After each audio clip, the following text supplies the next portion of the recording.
Live. Welcome, everybody, and we invite you to our city council meeting. It's Thursday, December 9th, 2021, 7 p.m. We're in at Trade and Transit 2, meeting live tonight.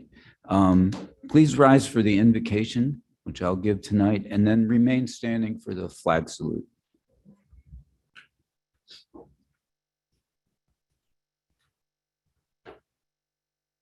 Heavenly Father, we come before you tonight in this time of Advent, which is the beginning of things. But tonight for us, this is the wrapping up of things in our city, financially and legally and otherwise. I just ask for your guidance tonight, Lord, your wisdom, as we finish this budget, our intentions are to treat the citizens and taxpayers of this fine city fairly, equitably, and to protect them and make this a place where people want to live and work and enjoy the resources around us. But Lord, sometimes these are difficult things when it comes to dollars and cents.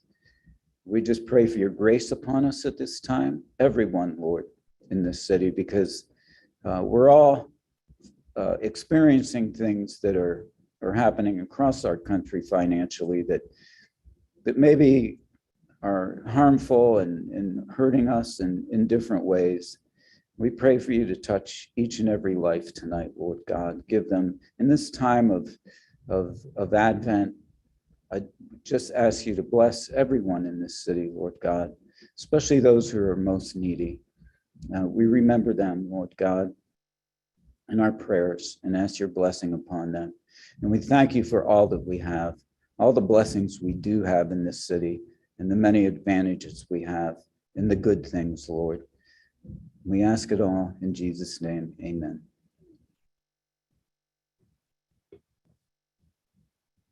I pledge allegiance to the flag of the United States of America and to the republic for which it stands, one nation, under God, indivisible, with liberty and justice for all.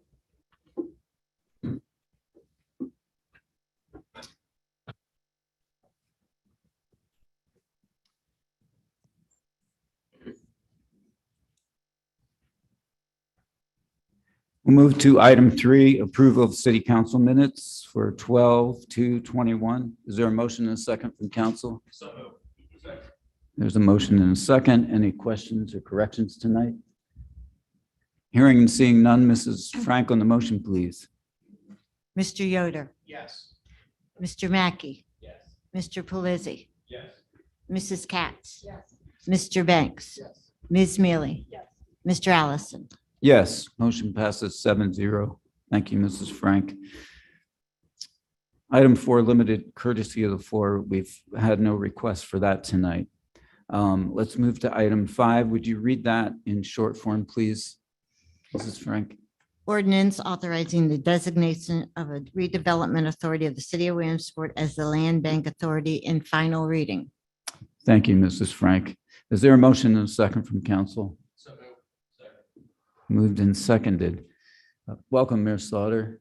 Good evening, President Allison, Vice President Mealy, members of council. This is the second reading of an ordinance authorizing the designation of the redevelopment authority of the city of Williamsport as a land bank authority. This was reviewed last week during the full body of council meeting and passed the first reading. This is the second reading. Thank you, Mayor Slaughter. Is there any further discussion from council tonight? I think we've talked about this in the ARPA meetings, and it's been extensively covered. Mrs. Frank on the motion, please. Mr. Yoder? Yes. Mr. Mackey? Yes. Mr. Pelisi? Yes. Mrs. Katz? Yes. Mr. Banks? Yes. Ms. Mealy? Yes. Mr. Allison? Yes, motion passes 7-0. Thank you, Mrs. Frank.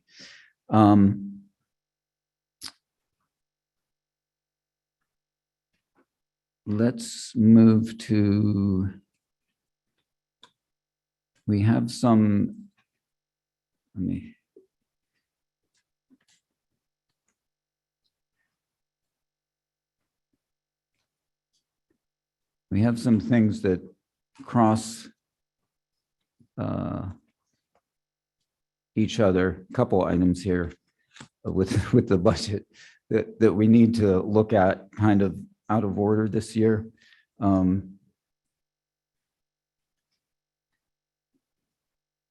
The community development budget is going to be in first reading, but we're having final reading for the operating budgets for the city and the ordinance setting our tax rate. Perhaps we should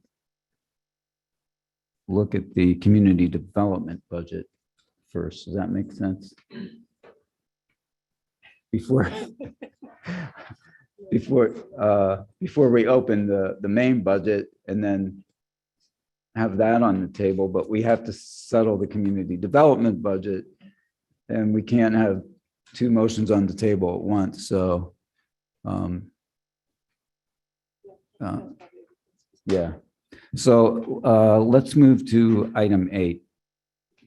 Would you read that in short form, please, Mrs. Frank? An ordinance 48th year 2022 community development budget in first reading. Thank you, Mrs. Frank. Is there a motion and a second from council? Second. There's a motion and a second. And we welcome Skip Memmy, our department head of community development. Good evening, President Allison, Vice President Maley, members of council and council-elect Mr. Viters. We bring to you tonight in a unique situation that we find ourselves, the 2022 budget for community and economic development.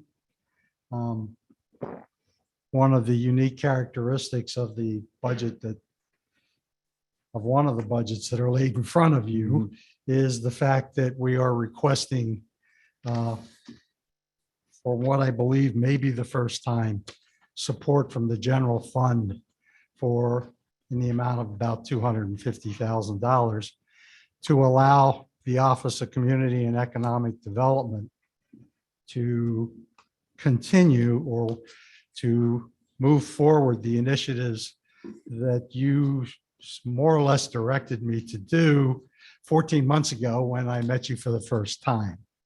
And I'll kind of go over what those initiatives are and then delve into the numbers of the budget, if you don't mind, if that's acceptable. Absolutely. No, that would be helpful for us and the public. We did place at your desks hard copy of what we're going to be talking about tonight. We also did supply them electronically. Yes. We just wanted to make sure that you all had the same information that I was imparting to you. Yes, we did. and Thank we'll you. go from there. Presently, the office uses funding solely from CDBG and home, and that allows us to administer those programs. Moving forward, we have to find the funding to allow us to do the other tasks that we have been asked to do or perform, and to expand the office's function as we have been asked to do. Kind of like to highlight some of the ideas, and it is working as the staff for the redevelopment authority / land bank authority that you just approved this evening. Working with codes and zoning on the Blighted Properties Committee to act as the staff for the Historical and Architectural Review Board. Not only does that board work to maintain the historic elements of the historic area of the city of Williamsport, but it also is an economic engine in that it supports historic tourism. We work with the Chamber of Commerce on loans for new businesses located within the city of Williamsport. We are working with Lycoming College and the developments on the old city revitalization and connectivity. We're working with the Brodart Neighborhood Improvement Partnership, the Lycoming County Coordinated Task Force. The projects that we hope to and to work with you and the mayor and all of staff to get implemented is the vacant property permit registry, which we have discussed a little bit. The Park Avenue Plan implementation, city marketing initiatives, the GIS system that has been discussed in the ARPA meetings and which we have a level of expertise within our office to help implement. We're also looking at planning initiatives to put together the economic development action plan that has been requested by council. Also taking what you have just approved, the Heart of Williamsport implementation plan, and making sure that it gets implemented and reviewed as we look at other projects within the city and also into its comprehensive plan in the next update. Working with the Economic, Cultural, and Arts Initiative to help promote the arts, tourism, economic development. And also then it gives us the ability to work with you and the administration to develop grants, to write grants. We have that expertise. We just need to be able to do that. This $250,000 will cover salaries and benefits outside of CDBG and home. It will allow us to do marketing and it will allow us to do planning. Under the strict regulations of HUD, those initiatives that I've kind of outlined can't be funded using CDBG and home money. So we come to you tonight asking for us to be able to continue to perform those services, but we need to have the funding available to pay for staff time and the marketing initiatives and the consultants that might be necessary to have that happen. With that said, I'm going to go over real quickly the line items within the budget. And we'll start off with the activities. Under public facilities and improvements, we're looking to expend the CDBG program about $610,518. Under the public services line item, $45,924. The rehabilitation and preservation line item, $404,430. Home buyer assistance, $90,000 under the CDBG program, and hopefully be able to expand that program when you all discuss the ARPA funding. And then we would work with codes on light elimination to the amount of $35,000. Our general program administration, $487,128. The funding for this comes from $1,063,000 as allocated by HUD under the CDBG program, $245,000 under the home program, $250,000 from the general fund, program income of $115,000 to give us a balanced budget of $1,673,000. I can go further into detail if you so desire. I realize that tonight is going to be a long evening. I'm trying to keep it as brief as possible. The second budget that we presented the other day is a bare bones budget that just allows our office to implement the CDBG and home program and none of the initiatives that we discussed at the beginning of this presentation. Right. Chelsea Blair and I are here to answer any of your questions. Okay. Thank you for that synopsis. And we've talked, as you said, about these things, but it's good. We need the public to hear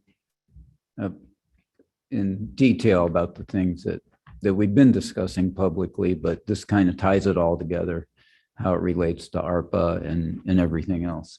I'll open it up to council then, because we haven't really discussed this as a body or in any committee. So are there questions or comments? Ms. Mealy? Oh, you need a mic. Thank you. I'm going to continue forgetting that all night. I apologize. So just to be clear, first up, I think council got to first look at all of this somewhat on the late side. So I'm still somewhat digesting the differences between the two budgets. But the one comment I would make, I think first and foremost, relates to a handful of changes that have happened within the city's budgetary state between some of those initial conversations we had about planning through CDBG and now. And one of those things that I would observe is that the city has this this fund of $25.8 million that we can utilize that operates outside of the general fund, that we could utilize, say, for an economic development action plan, as long as it wasn't funding salaries within the city. And I think that to me is one of the chief changes between some of the initial discussions I had about goals that we should have for community development and now is that pot of money that can't be utilized for ongoing elements within the city's general fund budget, but can be utilized for specific planning elements outside of that and for specific consultants. So I think when I'm asking questions about time and performance within community development, part of my focus is on segregating out what we might be able to do as sort of a one-time outreach with ARPA funds versus what we would look to do it on a continuing basis within community development. And I think a good chunk of my focus is probably trying to perhaps move in a handful of years to developing more of a planning department within the city as we hopefully work toward economic development strategies that allow us to fund that more adequately. But in the current fiscal year, looking to keep community development as bare bones as possible with an eye toward shifting off as many of those one-time costs, like planning costs, singular planning costs to ARPA funding. But I will, of course, defer to other people who might have different opinions on how we should utilize that. But I know that we've talked a lot about the ARPA funding as having the potential to be a pretty major economic development driver. Mm-hmm. And I think that we need to make certain that we utilize it for that first and foremost. So I know that in discussions with Chelsea, we had discussed, so there are a handful of things that I think that we clearly need community development to continue to work on. Things like the Historic Architectural Review Board that simply aren't funded elsewhere in the city's budget, and we don't have staff for elsewhere. So if we need to divorce that from the role that it's always occupied within the community development department, then so be it. But I think those roles I'm interested in us continuing to pursue. Explain to me the Road Art Neighborhood Improvement Partnership, the program and the funding that we were dispersing from it's DCED funding out there, correct? Or that was actually before my time, but yes, that was my understanding. Okay. Is that some of that was to involve, Chelsea, do you want to chime in also? But I believe that was some of the fair funding and some of those. The fair funding, yeah, from DCD. And so all of that's expended. Well, no, there is still funding available under the fair program. Okay. All three of the programs, and we're still working to utilize those funds. Okay. We continue to report to the county on a quarterly basis on our progress. Okay. Got it. But that does not in any way fall under community development guidelines and can't be funded within the fair program itself. Some of it can be. There are elements of it that can't be. Okay. It would be nice to see that teased out just so we understand what the time implications are versus how much it can actually be funded through the fair program itself. I guess for our better understanding.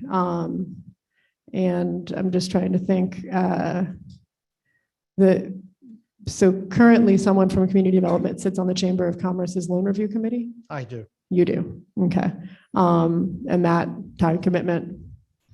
It all depends on what applications they get for funding using funds that were supplied decades ago. This is the $600,000 loan pool, 300,000 of which is only within the city. Correct. So it is only periodic where that committee, the loan committee meets, but we have meetings with Mr. Fink as it pertains to the sports initiative that they're putting together and how we can partner with him to create continued economic growth in the area around that complex. And then we also meet with them to discuss different applications that they may be filing with the State Department of Community and Economic Development or RCAP grant it. applications they are filing on behalf of businesses that may be looking to relocate here to the city. Got it. So the bulk of it is still with the chamber, but we simply attend meetings on a We periodic attend basis meetings there. and we provide whatever help we can that they don't have Got the it. necessary information or whatever. Okay. Understood. All right. Yeah. Just kind of trying to wrap my head around some of the ongoing relationships. that Before community development we has. leave Please. that, that's the 5,000 minimum to 50,000 max loan. The chamber, is that the 5,000 minimum to 50,000 Yes. maximum? Yes. We just did a loan for a new business that's acquiring a property here within the city and for it to go out and buy the equipment and stuff Right. to open up and operate. And the amount of the loan was about $35,000. So just since it's been brought up, is that advertised regularly or how is that? I believe made? it's advertised on the chamber's website. And then what we're looking to do is to tie some of the information Mhm. that they have onto our website so that there are multiple locations for So, yeah. interested either developers or business owners that are looking to come to the city. Mhm. Those are some of the things that we plan to utilize our new office manager to be able to start integrating Yeah. those upgrades We to should to have the that website. link. Yeah, we should have that link to it. Okay, thank you. That's all I have on that. Sorry to interrupt. Oh, sorry. Good evening, Skip. How are you? Couple of questions for you. So you had referenced helping the Redevelopment Authority Land Bank with staffing, that kind of stuff, codes, blighted properties, aiding and some assistance there. If we're all talking about allocating a decent amount of capital to both of those initiatives through ARPA funding. How much, we don't know, obviously, but regardless of how much we allocate, are we able to, and this might be a question for the administration outside of you, but are we able to hire staff over there versus in community economic development? The reason I ask that is I would suspect that work is probably going to need a little bit of a different expertise compared to community development. And frankly, I think that if we're able, housing them there would, I think, provide some longevity to ensure that those efforts are successful over decades versus, maybe 4 or 5 years. Is that an alternative that has been looked at versus what is being proposed here? Well, that could be an alternative. I'm not saying it isn't. Okay. And not trying to remain as modest as I can. I am the person that established the first land bank in the Commonwealth of Pennsylvania. And I believe if I can lend my expertise to the land bank program initially to get it started and off the ground, then we can look at how we move forward with staffing levels and in the out years. To get that set up and running, I believe we have the expertise within the Office of Community and Economic Development to do that if we have the ability, the funding resources to pay for our time, which is outside the CDBG program. So you're right, it probably can be, but I'll defer to the solicitor and the mayor. But initially, it would be at least my intention to get the land bank up and running and in a situation that it's prepared to move forward as you have indicated you'd like it to move forward. Gotcha. And the reason for my question, I would generally agree with Councilwoman Mealy's sentiments. I certainly think in the interim, we need to keep this as bare bones as possible. There's, a number of things that still need to be figured out. I mean, frankly, we're we're putting your budget together in one reading technically because, the general fund allocation is in second reading and, this is in first. So Understand. it's that, predicament that, we had a good spirited debate again last week There was here with this. it was presented. It didn't make it to the Yeah. table. So I'm here now trying to backfill as much information as I can get to you as succinctly as possible. Certainly. The planning line item, is that the CEDACOG resolution that's on the agenda? Some pieces of it are, but some of it are additional planning. We do have a planner within our office who could help get planning initiatives started and move them forward. She's trained as a planner, so I think we have again, as I go back to, we have the expertise within the office to at least begin moving all these items that council has indicated they want moved, to get them implemented and get them started, and then decide how you want to move them further along down the road. Yeah. And I'll echo Councilwoman Mealy's sentiments, when we talk about I guess, putting together an overarching economic development strategy. I mean, I, at least for one, have always kind of envisioned that probably happening outside of all of us here, I think with what we need to put together, we really need, I think, professional economists to, I think, provide that insight as to what we actually need and where. And from my experience, there's a big difference between community development planning and traditional economics. And I don't know that we necessarily have that expertise from an economics perspective in here. That's just my viewpoint and opinion. And I know that I know that some of the value that we had seen earlier in the year was under the $250,000, but it's a one-time cost.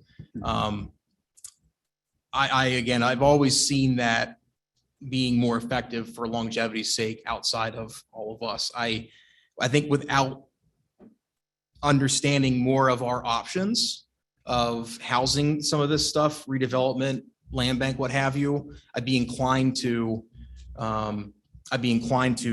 hold off on that specific scope until we really figure that out. That's just my opinion. Liz had her hand up, so I'll yield the floor to her. Well, and I think the idea would be that we find a consultant to put together a comprehensive economic development study for the city, and then with an eye toward then finding and building funding into community development to continue implementing that plan. That would be my sort of vision for how the whole thing would operate.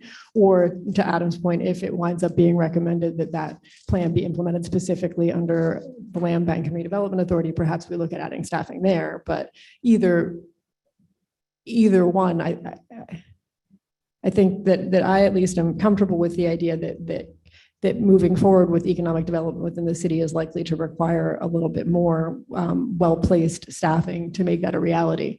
But I think the initial steps are I guess maybe to the point, I think perhaps to do a really comprehensive economic development study for the city, we would need to have resources. I don't even know if it's expertise specifically, but resources that aren't necessarily available to us in the city right now. And that a firm, with a fair amount of staff and expensive software could bring to the table, and we just can't. And so, that was kind of my vision for what we should do, especially when we wound up with, as I said, these funds that were not part of the general fund that we could use specifically for elements like that, that allow us to offset some of those costs. Adam, if you had anything else to say on that, I actually had a couple of very specific budgetary questions for you as well, Skip, that are totally separate. But I was curious, in the budget without the 250, you're showing less program income than the budget with the 250,000. What's the, I didn't understand your question. so in the budget that I'm looking at without the 250,000 from the general fund, program Yes. income is $86,000. And in the one with the $250,000 from the general fund, program income is 115. That's about a $30,000 difference. I'm just wondering what additional income we were expecting to generate with that input from the general fund. I'm not quite sure I understand what you're. So looking in the ordinance, for. Yes, ma'am. okay. Under part 2, set equity of 1,673,000 in the case of the ordinance without the, oh, that's even weirder. Anyway, in part 2, you've got program income. The number is 86,000 in the number in the without the 250,000 from the general fund budget. In the one with the 250, program income is $115,000. Correct. That could be. I can't answer that off the top of my head. We Okay. may have just made an error in Oh, transfer. okay, got it. So there wasn't any thought that we were going to derive ma'am. additional income within community No, ma'am. development related to that. Okay, It should be the same. That's okay. our And so, error. and so likewise, the fact that public services on the one without the $250,000 is $93,000, and on the one with the $250,000 is 45. That's maybe just an error as well. Some of those had to be adjusted to cover the expenses and the costs. Oh, I understand that, but this is the one case in which it's more in the budget without 250K than in the budget with it. Again, probably an Okay. error. We put together that zero Got it. Yeah, that's, in a matter of a couple of hours. So Okay, there that's may fine. be errors. yeah, just trying to understand the differences there. My second question is, I know as part of the ARPA discussions, the mayor had said that we have approximately $1.4 million to bring to play in the home buyer assistance program. Correct. And that's without any ARPA funding That being is injected into that absolutely program. correct. I'm assuming that part of our plan is to fund program administration through ARPA funds as well. But what is our plan for implementation of that full 1.4 million? Since the number I'm Right seeing now, in this that would be budget. implemented through our office using the CDBG and the home funds that we have allocated right now. That is an eligible program that we could do because the funds either come from home or from CDBG. It depends on. Got it. and But also the it was program it administration was lies also within those funds. It was also program income that we received over the last year or so that allows us flexibility to add Got it. expand that program. Let me use that term. And we don't want to show the expansion happening in 2022? I'm just asking. We don't have A firm plan for a perfect expansion in plan yet, so 2022. we Got are it. just trying to follow what we've done. Okay. Typically, the budget that we present to Mhm. council as this budget was using the numbers that we have from last year's allocation. Got it. And then once we know what our allocation is later in the 2022 year, we come back and we readjust the budget. So, yeah, I mean, I've certainly seen us go through several iterations. I just wasn't certain which was the most watertight, so to speak. But this one is still relatively flexible as we Yes, pass ma'am. it and can be amended later. Okay. Because I would like to see us work to expand the home buyer assistance program in 2022, if at all possible. I'd like to see us act on that sooner rather than later. So just as long as that's still an option that's on the table, regardless of which budget we pass, that's good. And as you said, the funding for additional staff time that we might need, additional staff that we might need to implement that full number is included within program administration elements of the home buyer assistance. Right now, the staff would be the staff that we have. We wouldn't be able to expand the staff. We are right up against the limit of the 15% allocation in the CDBG. And I believe it's 10% of the home budget for administrative purposes. I guess what I'm saying is if we bring in some of that 1.4 in returned revenue or in revenue, that doesn't have an additional cap on it. That can only be used for the program itself. It cannot be used for administrative costs. Okay, so that money can't be used. Okay, so we need to figure out, if we want to implement that, we will need to figure out a place that we can pull additional funds from to implement an expanded homebuyer assistance program. This is not related to this budget, but things that I would like to know further about that are an approximate cost of administration, I think, for that for an expanded program, and also whether all of the funds are bound by the same restrictions the initial home buyer assistance funds are bound by, or whether now that they've returned as program income, they're no longer bound by those restrictions. No, right now, they are bound by the home guidelines. All of them are bound by the home Yes, ma'am. guidelines. That Okay, I can tell you right. got it. immediately. Okay. Well, I figured there was a safe and simple answer to that, but just in case.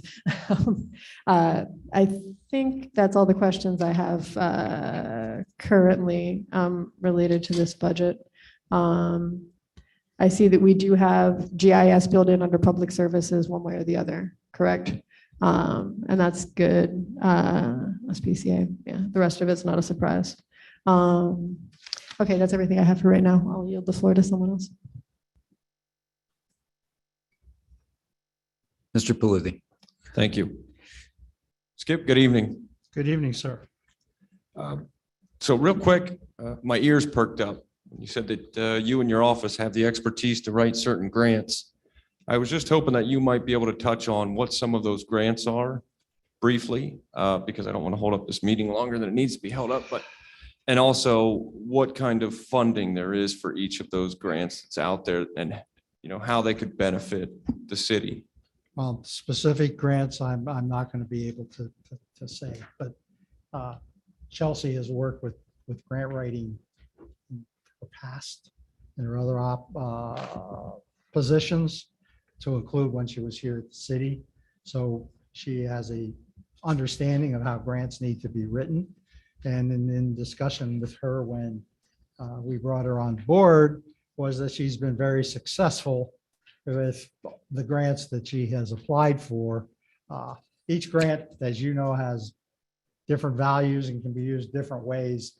It all depends on where we're looking to what program we're trying to take advantage of to do what specific task, whether it's park enhancements, whether it's street lights or streets themselves, or whatever we can do. We believe we have the expertise in-house to be able to at least work to get through some of those grants. I just would hate to venture what the specifics are in the dollar amounts. As you all are aware, DCED has grants. DCNR has grants. We're working with DCNR right now on the Los Park and the Brandon Park Pavilion. We're working to close out the work that was done on Brandon Park year in 2016 and going forward. So we in particular, Chelsea has a lot of experience in the grant writing world. I kind of bring some experience to the grant management world. And as an economic development professional, I have some knowledge of the what is necessary to put together and bring in the right people to put together that economic development strategy. But again, if I don't have the funding that allows me to do that, I'm constrained, because all I will have is the ability to do CDBG management and home management. And that's all we're going to be able to do. That's why this additional funding is necessary. I didn't bring that to this council without thinking about the impact that it's having on a very tough budget year. It isn't just something that we're throwing out and saying, well, give us extra money, we'll be able to do X. We can't do anything outside of CDBG and home without the additional funding. We're just totally constrained. Thank you. Good evening, Skip. Good evening. So hearing you say that, would you be able to break down these three line items for me a little bit? 250,000 for salaries, benefits, advertising, planning. Would you be able to break that? There is a breakdown. if you go to the blue tab, you'll see where it encompasses the $250,000 under personnel. I'm looking for it, so give me a second.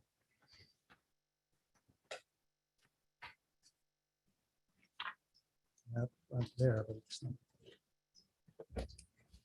Okay, that's what I'm sorry, it's the orange tab, excuse me.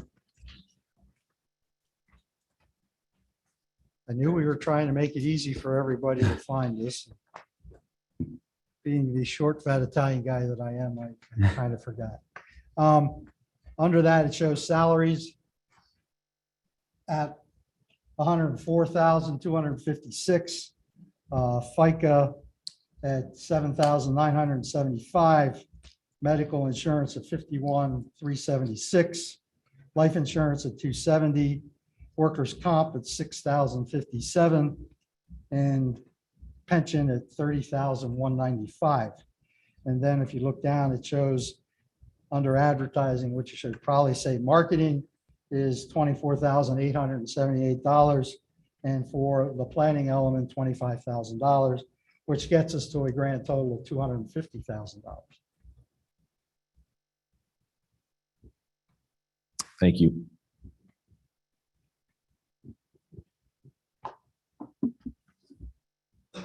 Yeah, go ahead. Just to kind of, another way to think about this. What kind of return do you expect to get on? I mean, this is an investment. This is what this is, right? Absolutely. What kind of return do you expect us to get on the investment?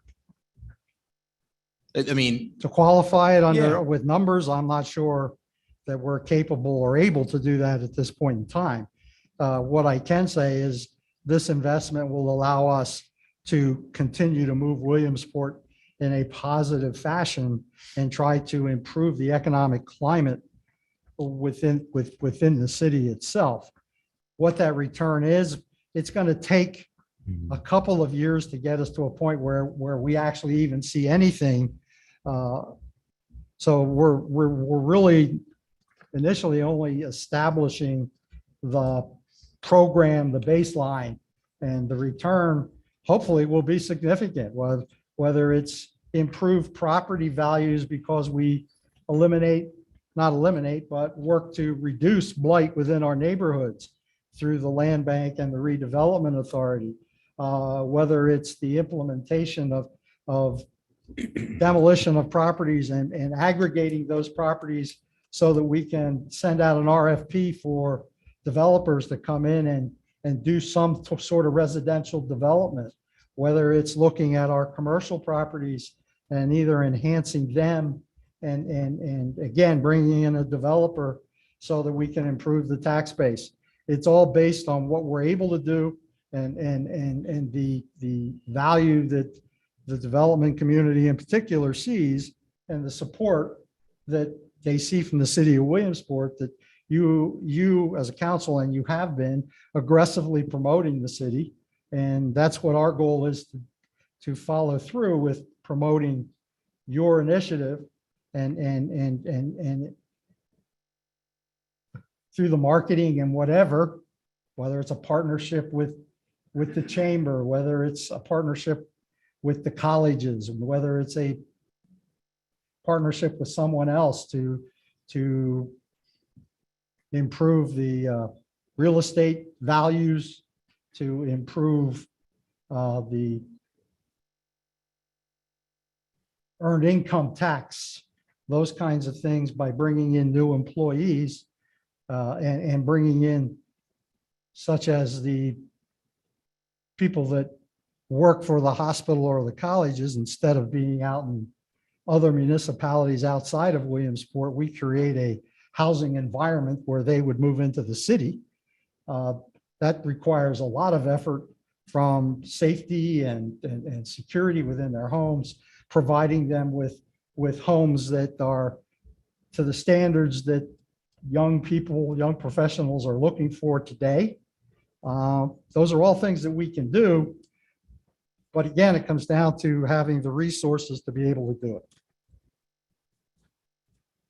I don't know if that answers your question, but I don't know of any way to quantify that we're going to see $1 million increase in the tax base. Yeah, no, it answers the question. It's not the answer I was hoping to hear. I know when we approved you last year as the director of the department, one of the things we were discussing pretty vigorously was, let's look at what reframing the department looks like. And I was hoping we had some more concrete metrics and a more of a concrete vision than at least what I'm hearing today. That was the root of my question.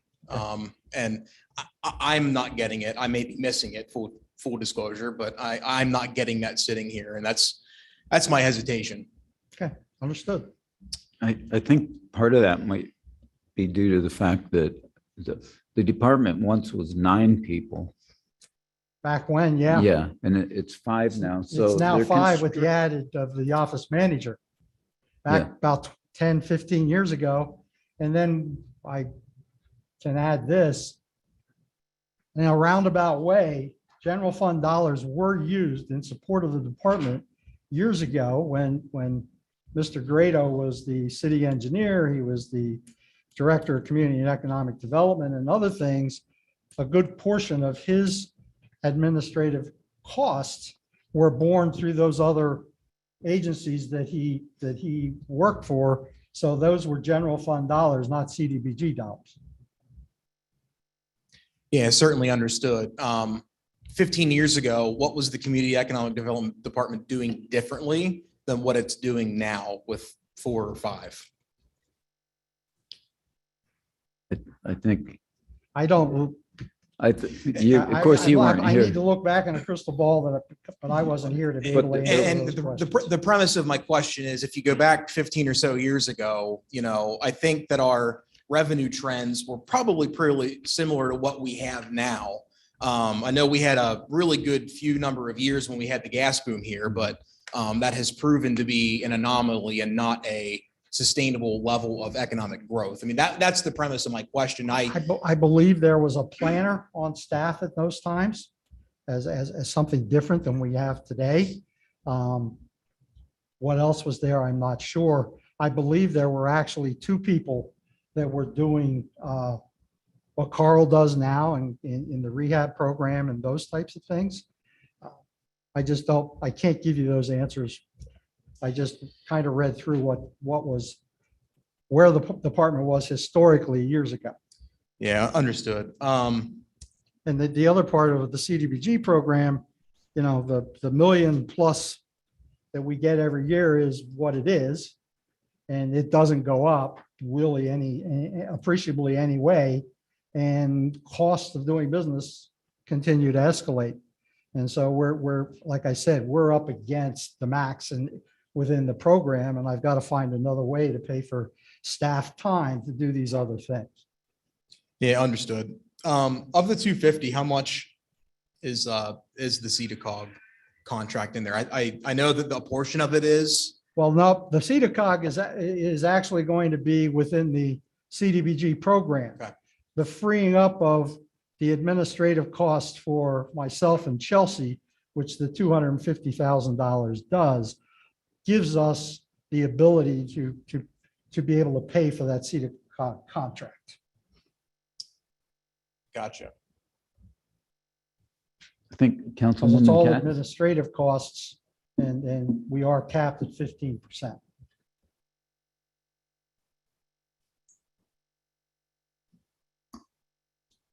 Good evening, Skip. Good evening.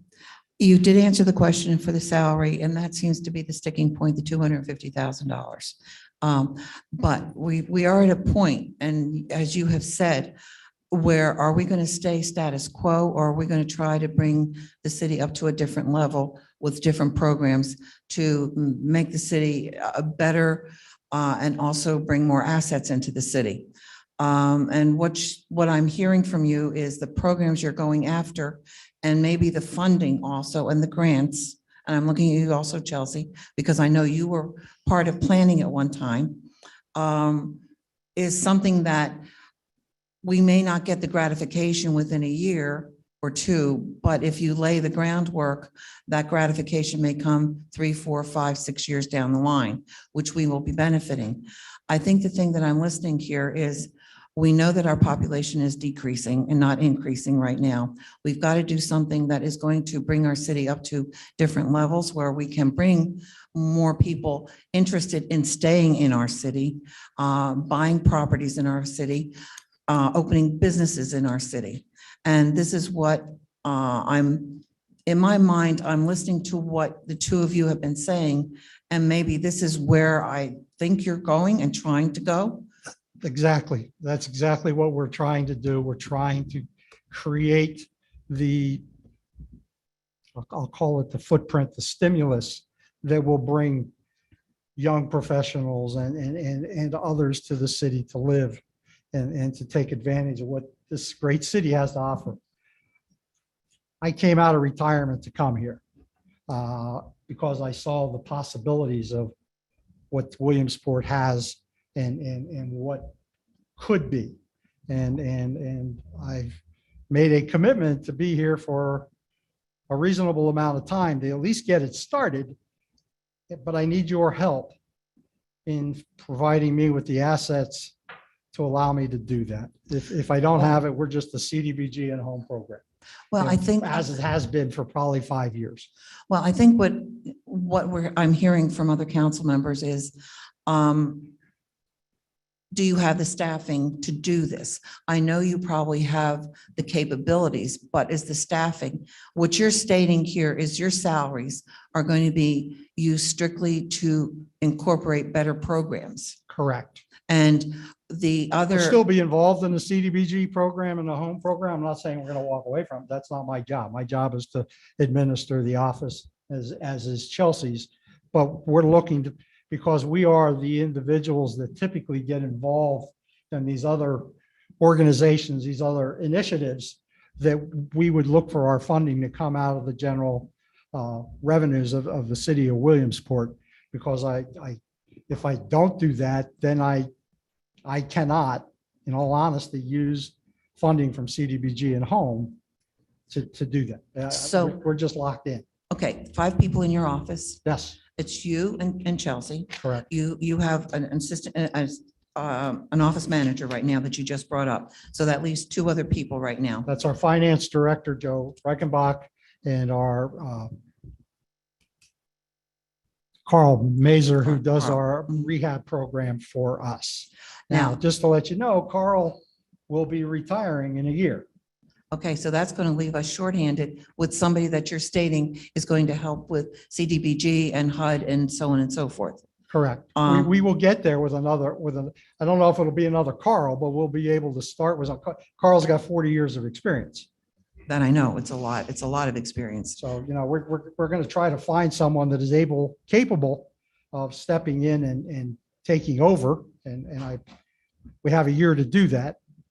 But are those 2 people going to be able to handle what 5 people, well, 4 people, because you didn't have an office manager before. Are those 2 people going to be able to accomplish what 4 did? Well, we'll be also involved. I'm not saying we're walking away from the CDBG and home program. So we will be involved in the home buyer program and all of those things, the loan committee. We're just looking to create a revenue stream to pay for when we are not doing CDBG related programs. Well, I think to Adam's questions, I think what he's looking for, and I'm second guessing here, is that we're looking for an outline, a definite outline of where you're going to go, the road you're going to travel to bring as much in as possible. I think, and that's what we're looking at. We're looking at what you presented to us, but I think we need a clearer road of where you're going. And that would be part of our commitment to getting that to you within a reasonable window of time moving forward. Okay, I thank you. I don't have it today. I'll be very honest with you. We have thoughts, and we're still also waiting for e-consults. How would I say it? Recommendations as to what we do and how we move forward. Because if I remember that some of the recommendations, it was to expand the staffing levels within community and economic development. And there may be a way to do that using some state funding, at least initially, because it could be a match from, we provide 30% of it and they provide 70. Those are things that we don't know yet. There's no clarity on that at the moment. Well, the sticking point, again, it's the 250,000, which has to come out of the general fund. Yes, ma'am. Cannot come out of ARPA. And so therefore, it's like a business. A business gets to a certain point, you either grow or you stay status quo. Okay, and I understand that completely. It's the 250,000 taking out of general fund where we're in a tight budget at this point. It has nothing to do with where we want to see the city go, because we do want to see the city explode into better areas. I don't envy you your decision. It's a hard decision, but for us to be able to do what we've been tasked to do, even what was being done in the past, that probably might not have been Mary put a lot of time in, and a lot of her time was donated time, especially on the hard board. So she spent days working on HARB initiatives, and she didn't charge for that time. I know we've had a lot of So really hardworking people. Carl has been working with the RDA, and again, almost in donated time, because we can't use CDBG money to pay his time. So there's a lot of things out there that were done in the past that we're trying to make sure that we're in compliance, so that when, and I can't give you a specific time, but I can guarantee you that there will be an audit by HUD sometime in the next year or two, because it's been a long time since they've been here. And we're trying to make sure that all our programs and our files are in compliance with the HUD guidelines. Well, bottom line, I'm only going to make this statement. This comes after we've already had 2 sessions of the budget. And as I said at the last, I think the first one, there was no community development budget. And to have this presented tonight, we have not had time to really digest everything. Understood. And unfortunately, we submitted our budget before I'm going to guess almost any department within the city to Mr. Pavlak. And for whatever reason, it was excluded. So we're coming in at the last minute. We're inundating you with a lot of information that you need to digest, and that's understood. And we're trying our best to give you the information that you need. And we look forward to continued support from council. Well, we'll continue to marinate all this.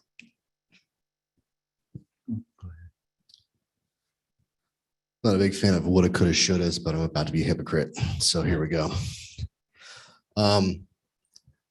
Part of that one-time planning costs that we were talking about over the summer, and you and I had spoken about this on background, was so that when we had this conversation,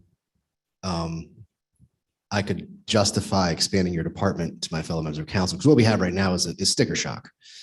And so I had called every member on council. And I said, if we put money into this plan, so we have a strategy in place, how would you feel about expanding the department at such a time that we know that additional revenue will be coming in, based on a step-step strategy to get there. So I think we're kind of facing that right now, is that we're frustrated having put that into place and then being told that the planning will be taken care of, later on, if we expand this budget. And so that's really, we've been kind of talking around it, but I'll just put it right out there. And I do understand your point. And once again, when we spoke back in January, I was saying I do want to expand this department. I think there are a lot of capabilities that we have already and that we need to expand on if we're ever going to get out of this kind of revenue death spiral we're in right now. Hey, yeah, I mean, and this is kind of the one of the main ways to do it. But I think what we're looking at right now is, it's kind of like, we wanted expertise on the front end to give us the step-by-step plan to get us to a place where I can justify to my fellow members of council why we should expand the department. And so right now we're all kind of taken aback by that. So that's my 5 cents. So.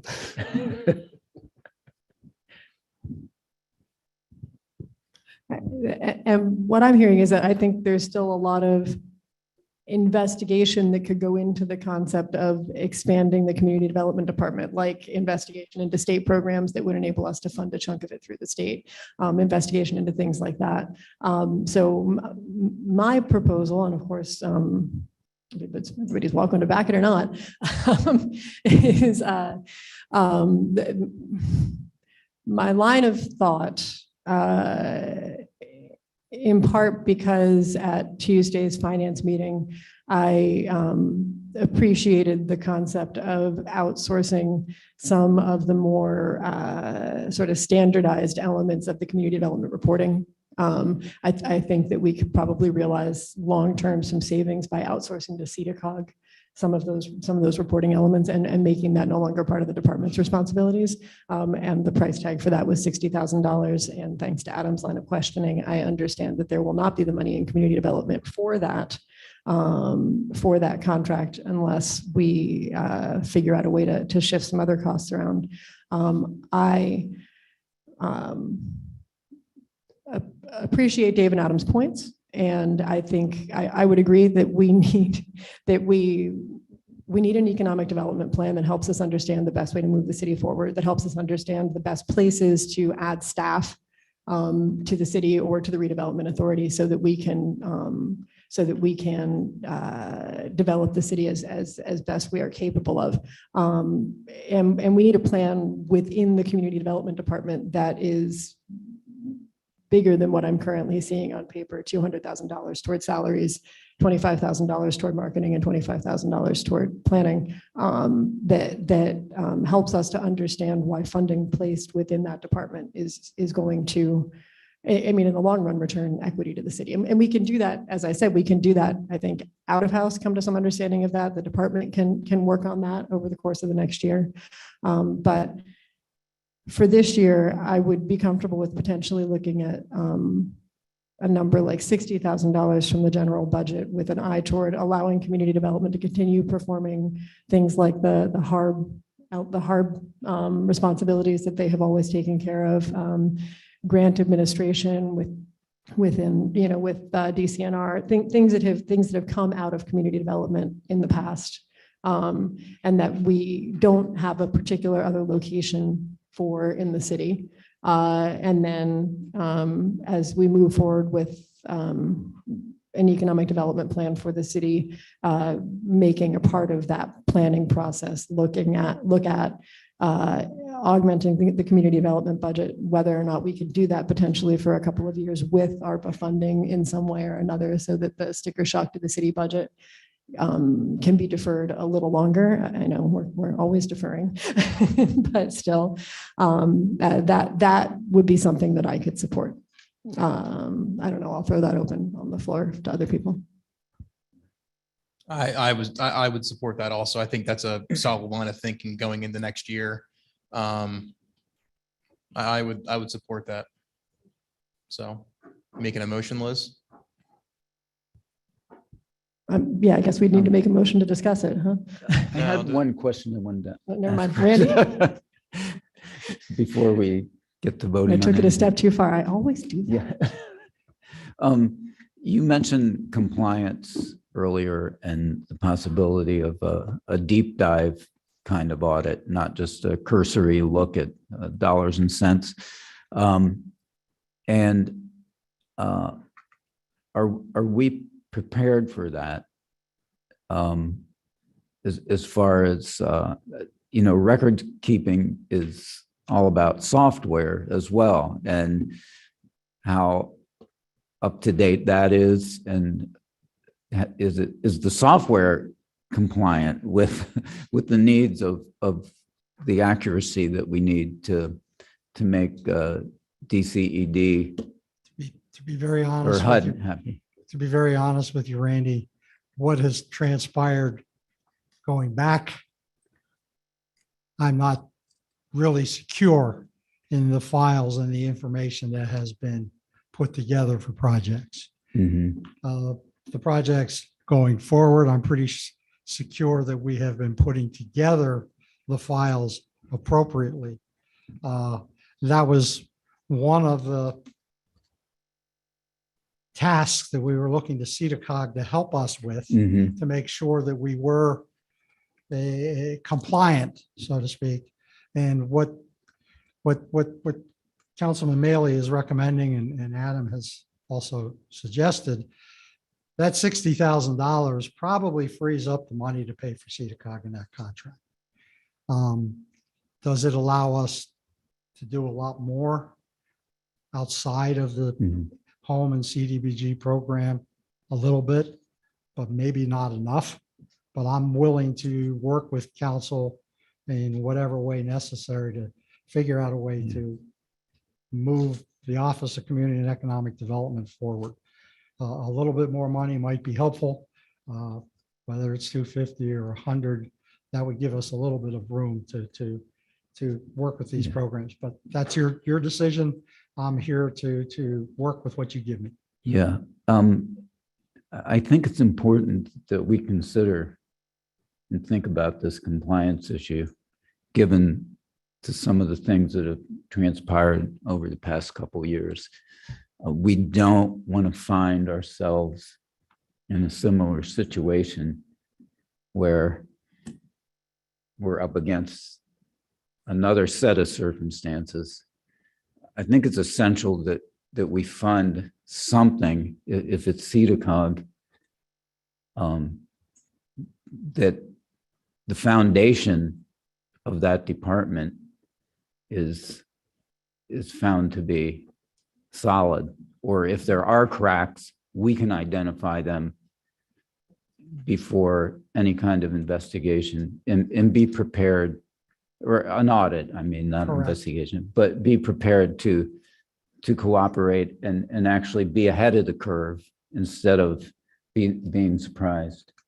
Randy, you're absolutely correct. And that's our goal also, is to make sure that when those auditors show up and they do their monitoring, we are ahead of them, so to speak, so that the city is not in a difficult situation. They are well aware of the audit that is going on with RVT in the city and the investigation. Our HUD rep brings it up periodically and lets Okay. us know that they know, and we're Yeah. supposed to keep her apprised of where we stand. That's why I'm pretty sure that once the smoke settles over those issues, they're going to be here looking at the program in the prior years. I'm going to let Chelsea answer a couple of your questions, because she has expertise that I don't. Just to think about, if you're thinking about covering the CEDACOG contract in general, yes, it's $60,000 for the administrative, but they are doing some things that are incorporated into project delivery, which includes environmental review and Davis-Bacon labor standards reviews as well, which means going out to the site and actually investigating, are the employees on the site actually doing what they're supposed to be doing at the rate that they're supposed to be doing. That's payroll checks and everything else in that as well. So there is a little bit more than just that 60,000. I'm trying to remember off the top of my head when I did the calculations, but I believe it was like close to $84,000 or $85,000. So in the resolution that was created, which I know this is a separate item, but yet it's tied in, it does state, the one paragraph, I believe, states the 60,000 for administrative, but then there's another line that does say other project costs included within that actual contract. So if we're thinking about just only covering the CEDACOG contract, my recommendation then is to look at all the line items and not just that 60,000 for the admin.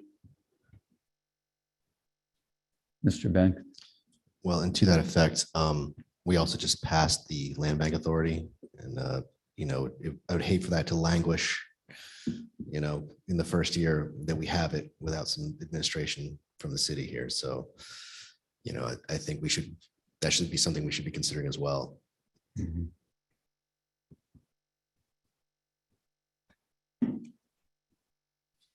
Yeah, understood, Dave. It'd be good to know if that could come from the authority proper. I feel like it should be able to, but again, we don't have the answer to that, so.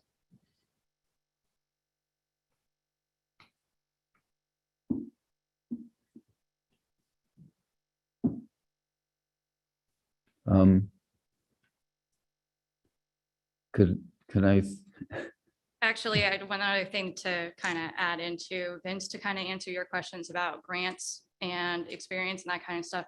I have multiple experience with federal and state level, including RACP, which is one of the hardest grants to actually deal, manage, even write for, because as I don't know how many of you are familiar with the RACP process, but the grant actually continues until the grant writing process actually continues until the project is completed. It's a very intense program with the CFA. In addition, I have assisted in grant writing for EDA, ARC, FEMA, multiple different other grants associated with economic development, rural development, small business development, mitigation techniques, and that kind of stuff as well. So I've kind of hit a broad range, even environmental enhancements to communities as well. So the range of experience in that regard, for me personally, I've applied for over $100 million in grants. So it's definitely an experience that I can bring to the table from the grant writing perspective.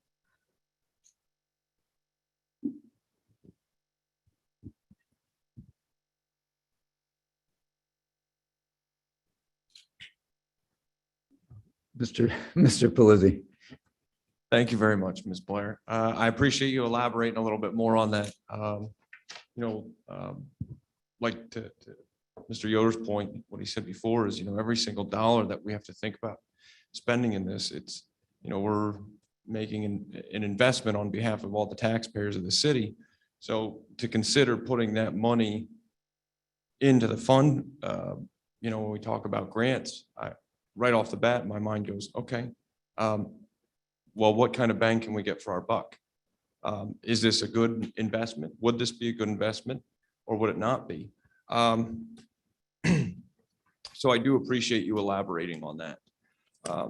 I will say to, well, everybody else's point that's talked about what's going on up here. I tend to agree. I haven't seen exactly what I'd like to see, but I do think that we should look to at least cover for CEDACOG. And if you're saying that the $60,000 only covers the administrative fees for CEDACOG, but there's additional funds that we would need, and it would come out to approximately $83,000 to $84,000. Yep. Yeah. Again, I can grab my phone It's okay. and then in my calculator on my phone and do a quick calculation, but I believe it was anywhere between 83 to 85, depending on the contract. There is one line item that's about $11,000, which is for the consolidated plan, but it does state within that is an $11,000 that would actually equate to $33,000. During the consolidated plan process, it usually takes a couple of years to produce just because of the components that are within it. And so those $11,000 could actually be paid for by other grants later on down the road, later other CDBG grants that we would get later on down the road. So is it necessarily incorporated into FY 2022 monies? Not necessarily. We did just complete the consolidated plan back in 2020. So our plan is good from 2020 to 2024, I believe. Okay. Obviously, I can't speak for anybody else, but me personally, I mean, I would be comfortable with allocating the $83,000 over to cover all the CEDACOG costs, and then seeing what we could go after. After you just went over kind of some of your history that you have in dealing with some of the grants out there. I'd want to give it a year and then see where we land on next year when we come to discussing the budget, as far as the plan that's put in front of us. And hopefully we'd have a better understanding of a little bit more of the plan and a little bit more of an in-depth understanding of the grants that are out there, specifically what money's out there. it's hard for me to think about spending any money, when I think about every single person that lives in the city out here that's going through everything that everybody else is going through. Some families that are scraping to make ends meet, and we're looking to just, put money toward it.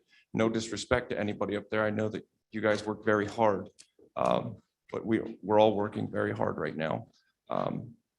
But I am willing to look at, I would be willing to invest the $83,000 over to that and see how it does for the year. And then at this time next year, hopefully it would be a lot sooner. I'd like to have these conversations ongoing all year round, so we can all work together and work on this as a team. And then look toward allocating additional funds once we have a better grasp and understanding of it. So thank you again. Who's first? Ms. Mealy. It's funny how every item on the agenda sort of gets woven into every other item tonight, but I had a couple of questions on the CEDACOG agreement then related to the expenditures there. So the resolution that we have is a not to exceed amount of 59.5 plus additional costs for project activity management, environmental review, and labor standards. I'm increasingly getting the impression, though, and I meant to ask this actually on Tuesday, and then just to completely slip my mind, is that an annual cost? And if so, how many years is this agreement executed for? So with this contract, it's actually, I believe, a 7-year period contract for only fiscal year 2022 CDBG funding. That does not mean, or that means that next 2023 funding, this contract does not cover 2023 funding. CEDACOG functions on an annual basis as their kind of government agreement. So they do not do multiple year, 3-year typical contracts or whatever. They do an annual one. I guess what I'm curious about is the whole idea of spreading out that $11,000 cost over 3 years. So that when we're only contracting for 1 year. Yeah, so that functionality, because of the expenditures of FY 2022 funding, takes multiple years and a maximum of 7 years. That's why it's a 7-year contract, because it may be until 2029 when all CDBG 2022 funding is expended by. I understand that, but are we paying out $60,000 a year to CEDACOG for that entire time? Just, no. I was gonna For say, the that's a lot of money. For the FY, anything to do with the FY 2022 funding, the max expenditure over that period of time is $60,000 for the administrative fee. Okay. And the additional fees that include the labor standards, the environmental review, and activity management is contingent based upon what activities we decide to give to them. Primarily in this contract, it's for subrecipient agreements, meaning like Fire Tree Place or YWCA or Right. any other. And is nonprofit. that $7,000 per subrecipient? It's per project, yes. So we're giving them $10,000 and we're paying CEDACOG $7,000 to monitor it? So the best way to describe it is a lot of times these subrecipients can be construction projects as well. So with that, you also have to think about the construction side of things. It may not be a total $7,000 for the project, but it's a maximum of $7,000 for the Okay, project. got it. Okay. Sorry, I'm just still, okay, but so I guess just to make this an even more complex question, we're looking at a total expenditure from fiscal year 2022 over the next 7 years, but presumably mostly front-loaded of $60,000, give or take, plus the monies from, so that's actually not the impact necessarily on next year's CDBG budget. I mean, it is the impact on the 2022 CDBG budget, but that won't all be expended in 2022. Correct. So just to thicken the plot a little further.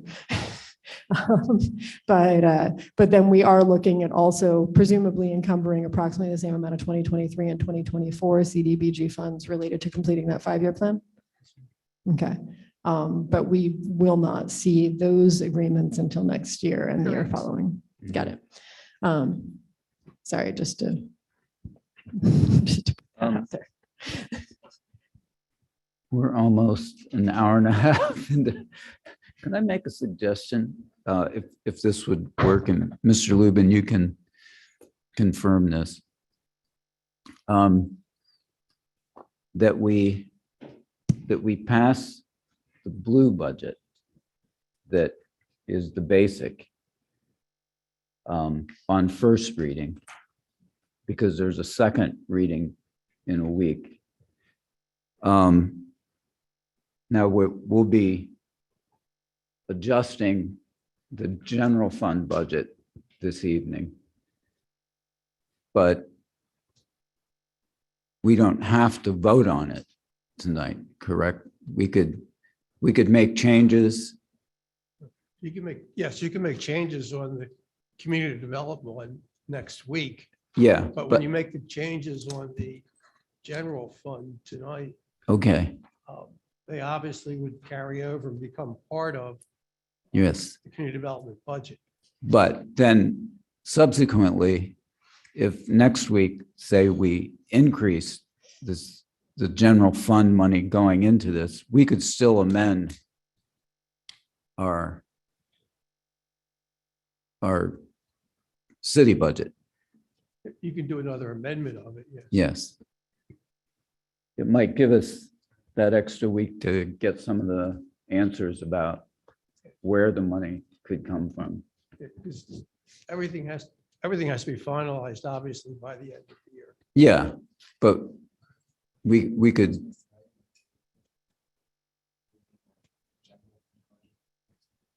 You can do both. Yeah, Mr. Pavlik's question was about tabling the general fund budget.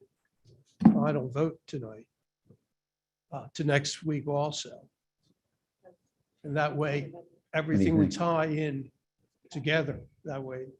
Obviously, okay, I mean, to Joe's point, we can't pass a general fund budget that we're then going Right. to have an $80,000 obligation out of next week if we decide to Right. You can- modify you the can- CDBG budget. we can modify it, Leon. You But can let's do your let's amendments. Make it clean. Well, yeah. I'm just saying, I think it'd be easier, right, Yeah. to not pass the general fund until next Yeah, week. But you can do the amendments tonight, though. The Okay. other amendments that you want to do to the general fund budget.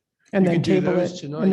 and then table it after that. And just, yeah, table the Yeah. final vote to next week. Okay, That And way- likewise, you- we're tabling can- the tax increase or the tax rate. Tax- Yeah, exactly. We're tabling the tax tax rate, reduction? right?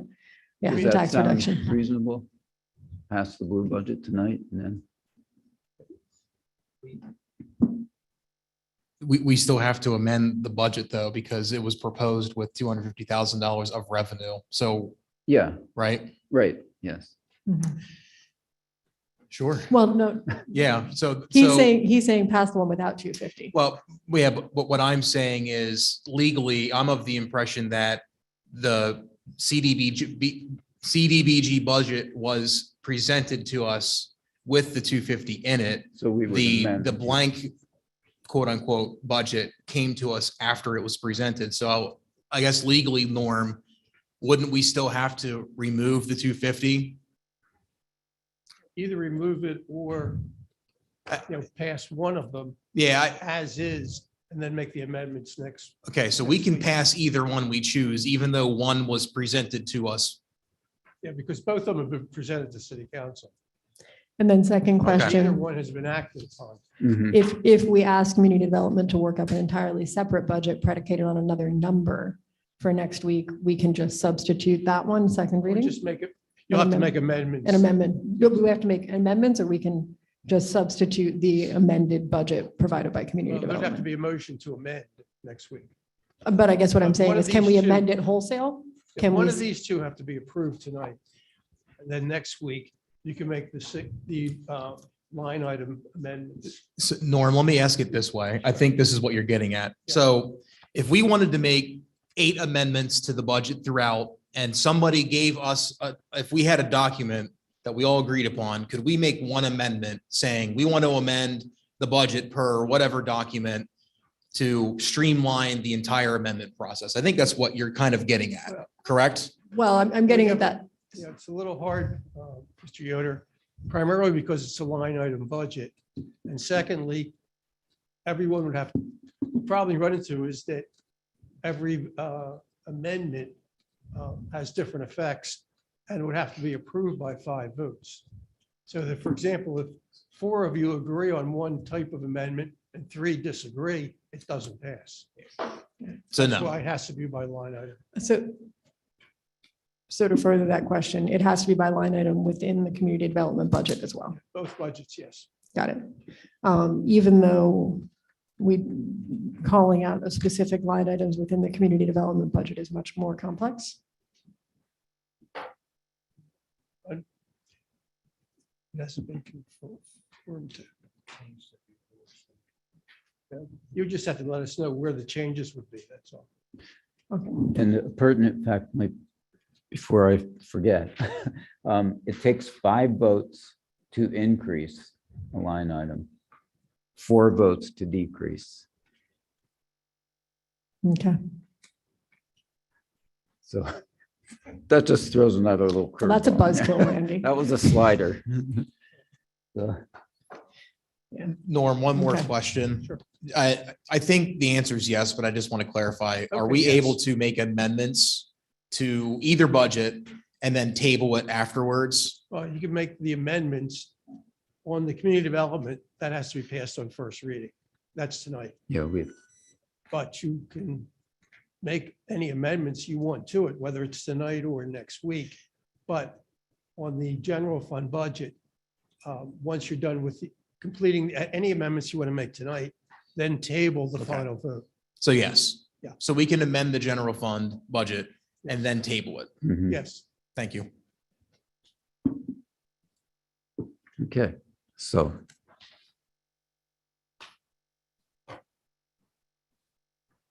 Blue or orange? It takes, Good thing Bonnie gave us these points. yeah. It's a. It takes,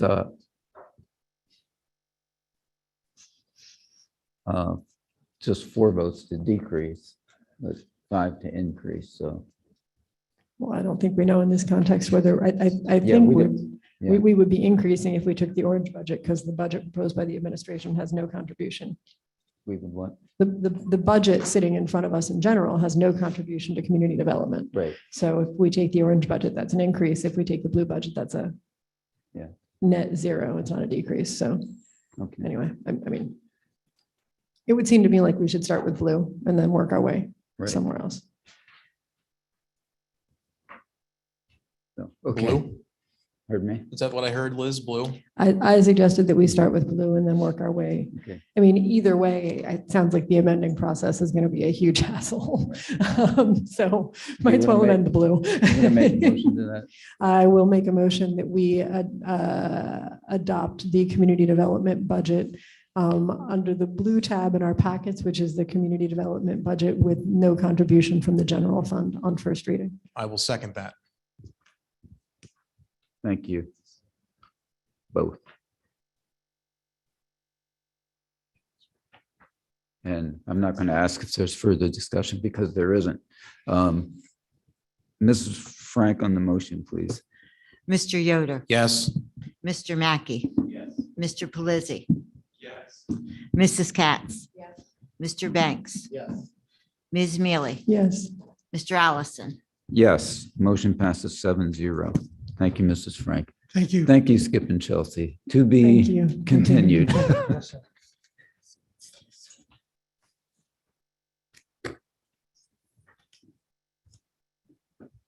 Okay, let's go up to item 6 then. Mrs. Frank, in short form, please.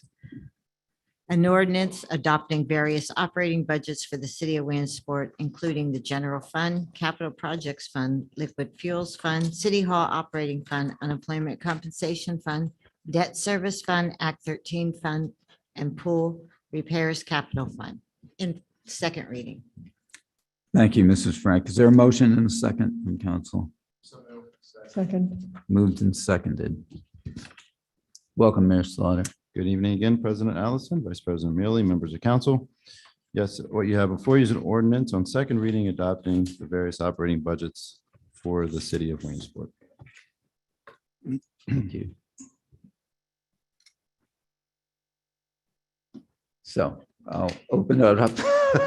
Open the floor up again. Let's have at it. Well, so real quick, I prepared a presentation to kind of articulate some of the points we were making last week. Given that we're going to table this, if council would prefer me to do this next week with a shorter agenda, I'm happy to defer that. It's up to the group. Is it a shorter agenda next week? Pardon me. I hope so. Is it a shorter agenda next week?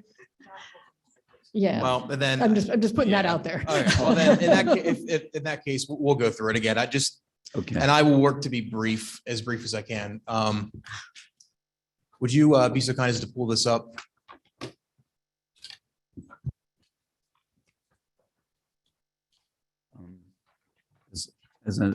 Just a note here, we're going to be Zooming next week, that final meeting.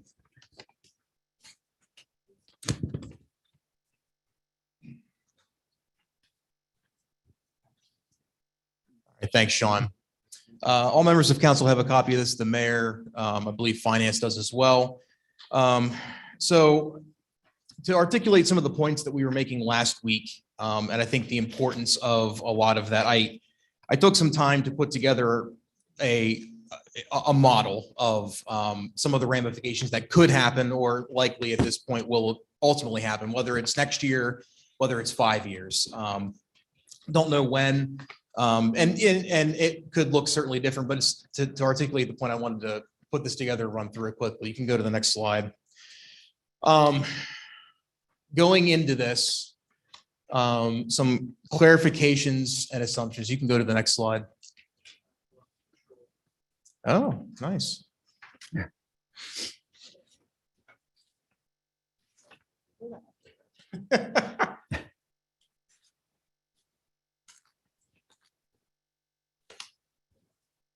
All right, so a couple clarifications and assumptions. Again, this is simply a model. This is an example.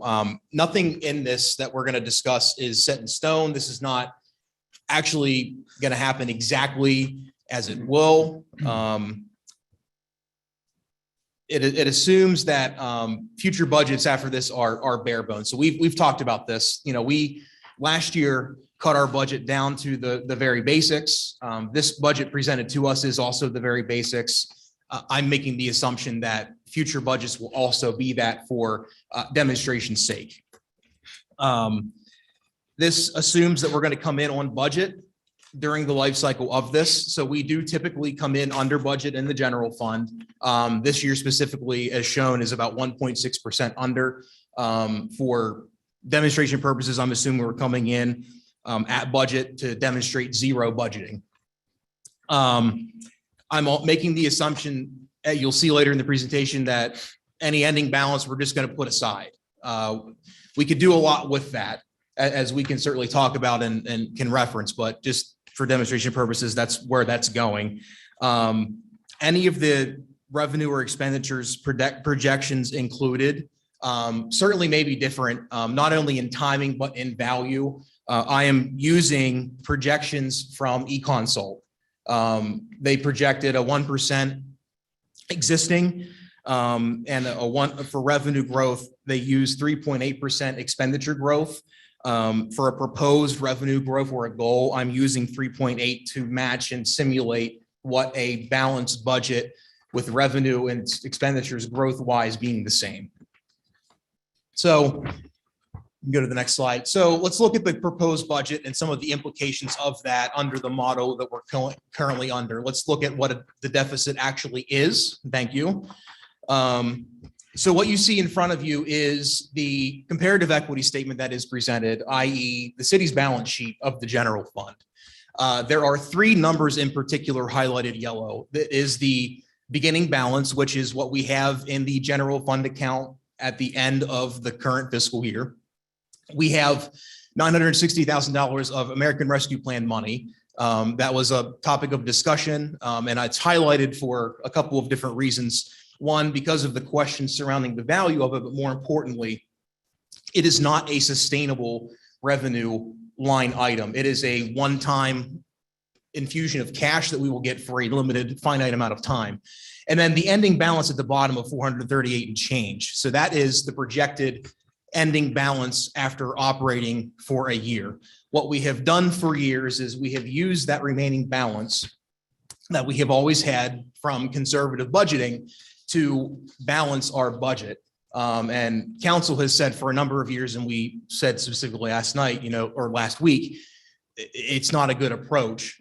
So go to the next slide. Let's look at what that looks like without those two. So in good fiscal budgeting, good fiscal practice, you want your revenues and your expenditures to be directly in line. You want your ending balance to put away. You don't want to rely on that for balancing your budget. So in this instance, eliminating those two line items, it eliminates any, uncertainty in revenue. So we have organic revenue now with actual real expenditures. And what you see is an adjusted bottom line number of $1.9 million in change. What that number reflects, it's a negative number, meaning our organic revenue does not line up with our expenditures that we are incurring year over year. And that's the simple definition in financial terms of a deficit. That's what the deficit looks like. That's what our city's true blue deficit is. Let's go to the next slide. So what does that mean in real world terms? And what does that mean over the next number of years? So let's assume that we come in next year on budget. Okay. Let's assume that we are directly in line, that there's not really any wiggle room in the budget, that we end up with a final ending balance of zero.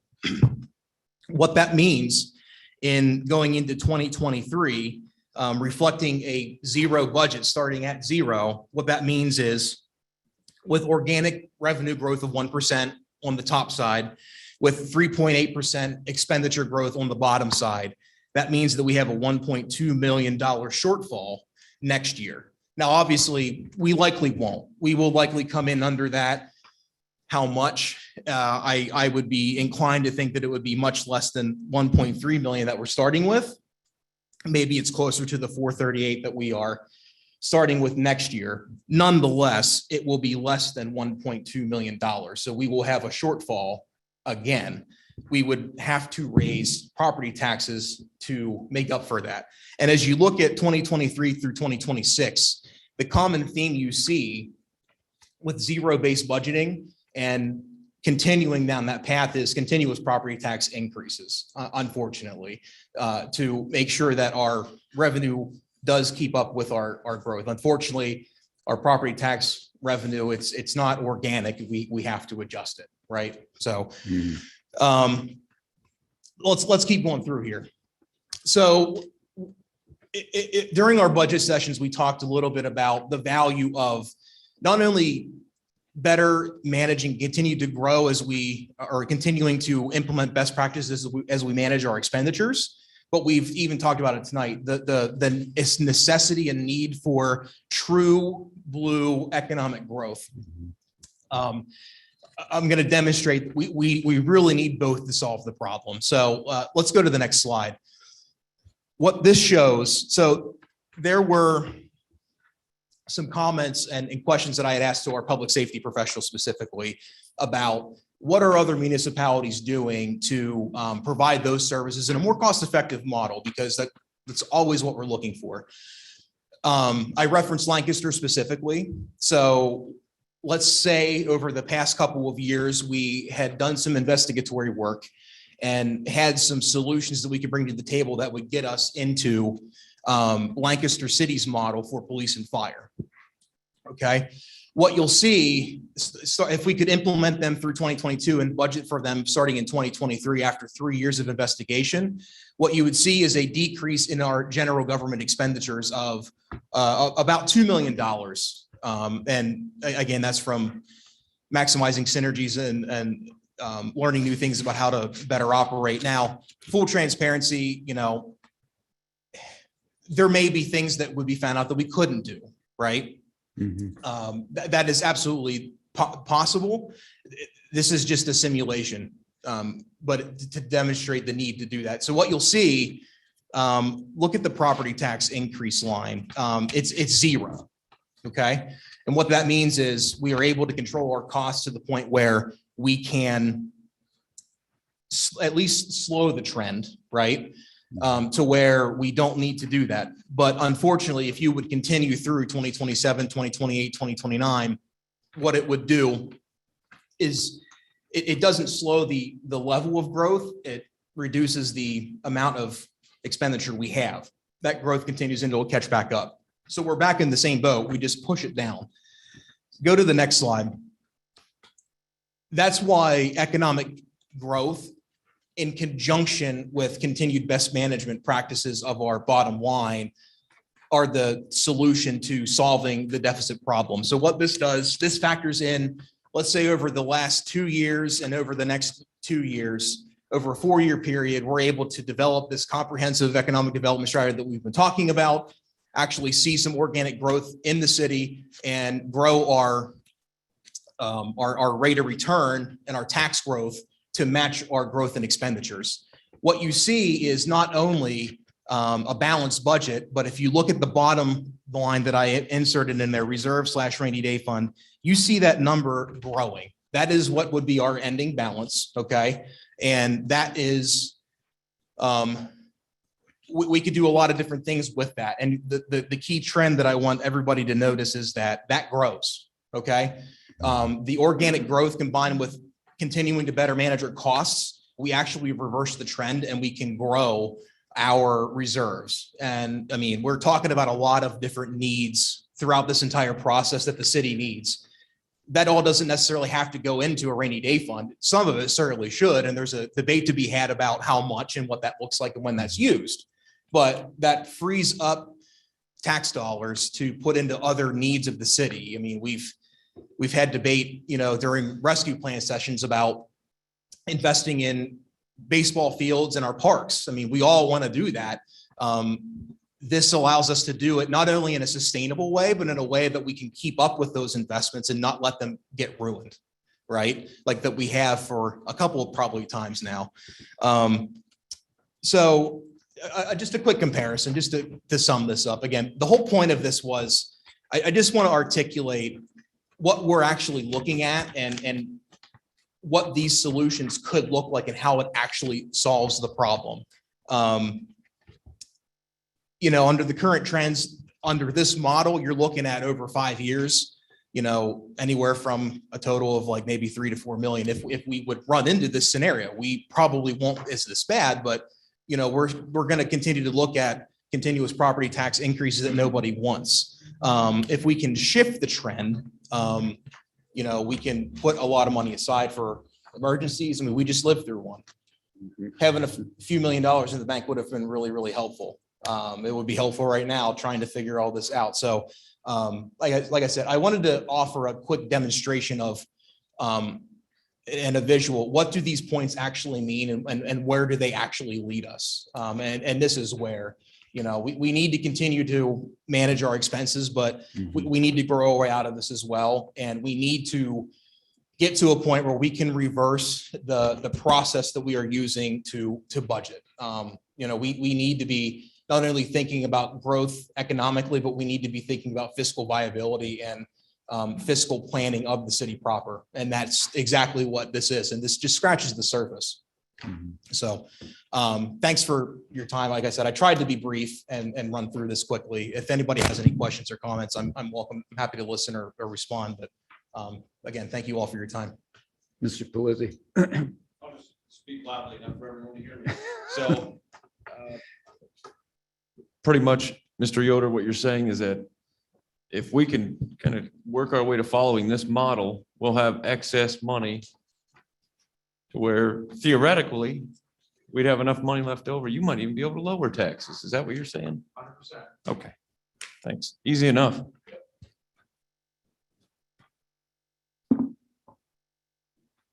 Mr. Banks, sorry.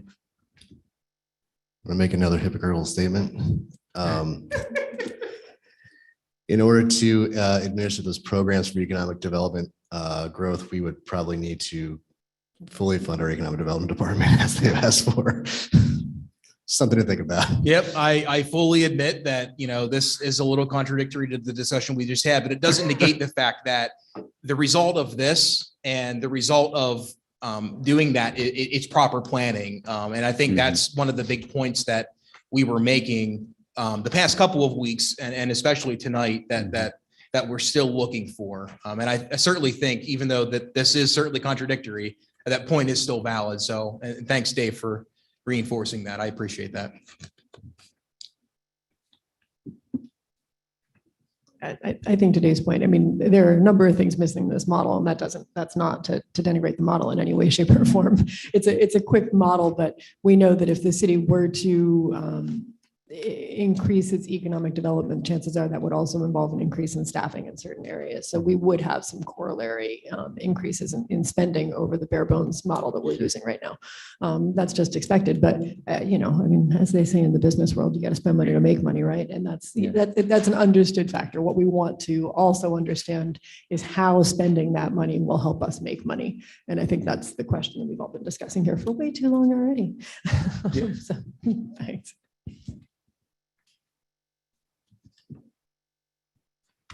Thank you, Councilman Yoder. We had some discussions back and forth about this, and like they say, aim high, miss high, so we need to shoot for the stars. My concern, and Mr. Yoder's as well, was that we don't paint too dire of a picture or too rosy of a picture. This was just it's theoretical, but it's also lends itself to practical application that we can tailor as we go along and find out which parts can actually realistically be implemented and not. And eventually, if we keep on task, we can get to a good place. Yeah, 100%. I mean, whether it's economic modeling, financial modeling, you're modeling with assumptions and unknowns. Certainly, you work to clarify those unknowns, but you want to plan for the worst. Yeah. If you have a plan for the worst, then anything else aside from that is not only it's easy, but you're adequately prepared. And like I said, this certainly may not happen, and if it did happen, it may be lesser, but planning for the worst case scenario is always a good idea in any kind of, financial or economic planning. So Absolutely. Okay. So we have the budget, our operating budget before us. We can make changes tonight. Takes 5 to increase, 4 to decrease. Did anybody prepare any suggestions? Mr. Yoder? Let me pull out my budget here. I have one. I guess maybe that presentation is a good segue for it. So I would like to go to council's budget. They pull up the page.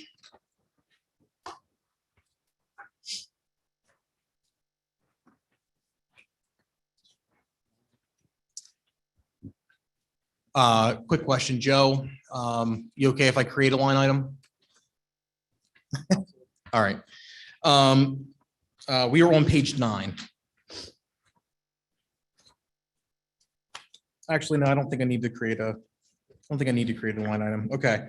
I would like to make a motion to increase line item 1100766060 contract services to the amount of $10,000. So I would like to see the city specifically reach out and build a relationship with an organization called Focus Central Pennsylvania. They are a regional economic development firm.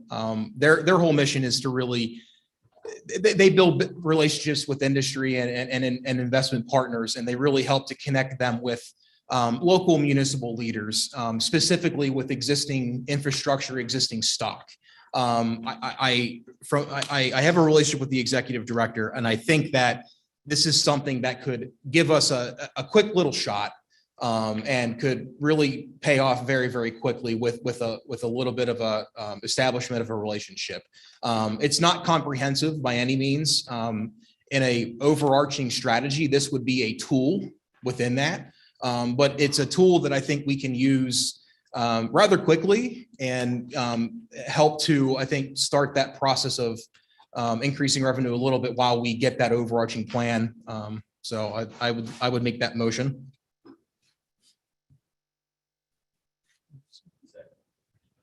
There's a second. Discussion.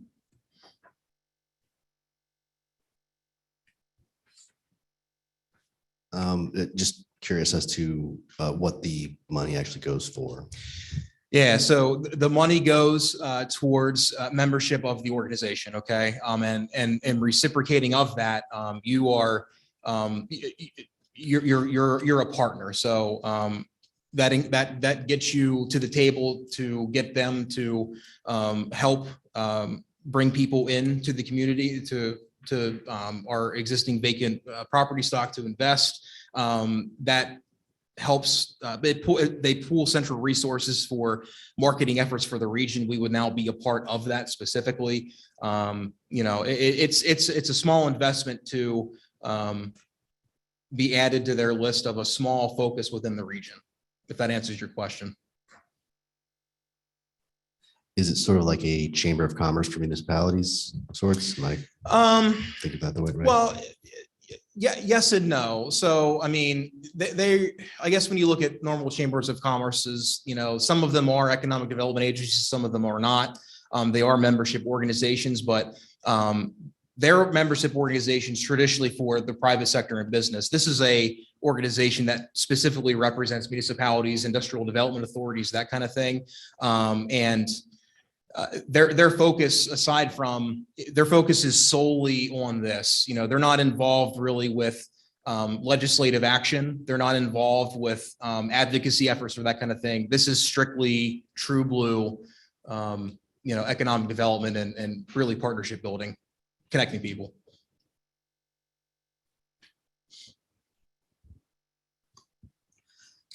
Would this not go under economic development then?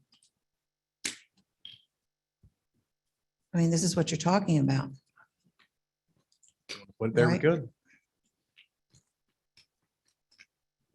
I'll let Vince ask his question. I appreciate the microphone. I've been told that I'm loud already, though. So just to clarify real quick, if we wanted to, we could make this motion to amend this, to add this next week. Is that correct? Okay. The only reason I ask is because, as I'm sure, Mr. Yoder, with everything that you do, you've done a lot of research into it and everything. I don't mean to upset anybody, but I'd like to have something in front of me to have a little bit more information on this group, so I could read a little bit more into them and have some more information to weigh whether or not, like we just talked to Chelsea and Skip about earlier tonight, about making sure that every single penny that we look to allocate, it is an investment to make sure that it is the best way to be spent. So just to let you know where I'm from. Certainly, and if that's the will of everybody here, I'm happy to rescind the motion, and then we can discuss it next week. That's no problem at all. Okay. If I can follow up with one more quick question before you rescind. My question would be, I guess, kind of the same questions we've been asking Chelsea and Skip tonight.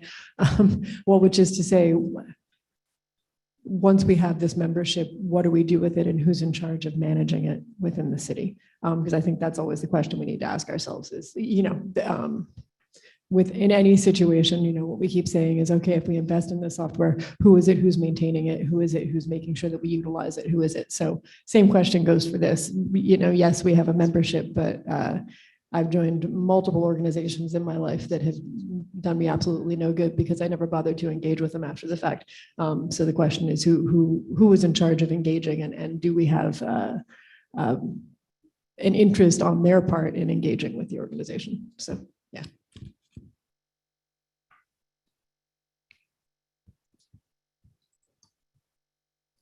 Adam, I think we just want more information. That's what it boils down to. Yeah, that's I no mean, problem. 10,000 is, in the line of what we spend is not that much, but it can be a lot if we don't know what we're going into. So then I'll make a motion to rescind my original motion. There's a motion and a second to rescind. You don't have to vote on it? Okay.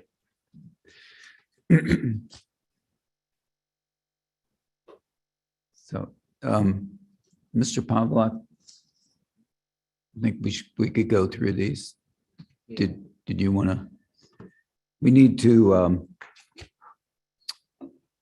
with the passage of the two contracts last week, we need to make some changes in the general fund budget to reflect that. Yeah, with the passage of the AFSCME contracts at the meeting last week, the original budget proposed did not have any wage increases for City Hall or Public Works employees. I gave a memo to everyone that goes through all of the lines as a self-balancing adjustment. So the amount that you're reducing in two line items will be increased in multiple line items for salaries and benefits throughout the contract. So I guess in Norm's previous comments, we have to do each of these individually, or could we do the increases? Okay. So I don't know how we want to go through and identify all these, or.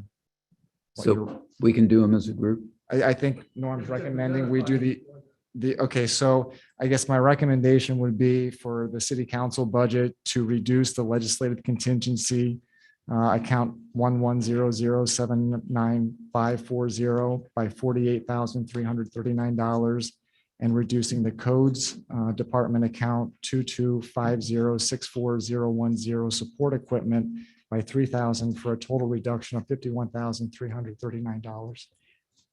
I'll make that motion. Second, motion and seconded. Discussion questions from council. I think it's pretty straightforward. Ready? I do Oh, a I'm quick sorry. question, sorry. Just to be clear, Joe, is this, no, this is not giving us raises for at-will employees, correct? This is simply this is dealing only with the the contractual impacts of the AFSCME. Just the contractual. two Got it. unions, yeah. Okay. Mrs. Frank on the motion, please. Mr. Yoder, Yes. Mr. Mackey, Yes. Mr. Pelisi, Yes. Mrs. Katz, Mr. Banks, Yes. Ms. Mealy, Mr. Allison. Yes. Motion passes 7-0. Thank you, Mrs. Frank. Okay, and the corresponding increases, these are all increases for Public Works, account 2201511010 salaries, $969 for Public Works, account 2201521010 FICA, $100 for the Parks Department, account 2240511010 salaries, $8,006 for the Parks Department, account 2240521010 FICA, $600. In the Streets Department, account 2270511010 salaries, $22,298. Again, in the Streets Department, account 2270521010 FICA, $1,700. In the Flood Control Department, account 2280511010 salaries, $2,490. Also in the Flood Department, account 2280521010 FICA, $200. The Department of Public Safety, account 2410511010 salaries, $1,114. Also in Public Safety, account 2410521010 FICA, $100. In the Codes Department, account 2250511010 salaries, $6,757. Account 2250521010 FICA, $500. And account 2250791010 contract services, $3,000. In the Police Department, account 2440511080 non-uniform salaries, $2,417. And in the Treasurer's Department, account 4010511010 salaries, $988, and account 4010520010 FICA, $100 for a total increase of $51,339.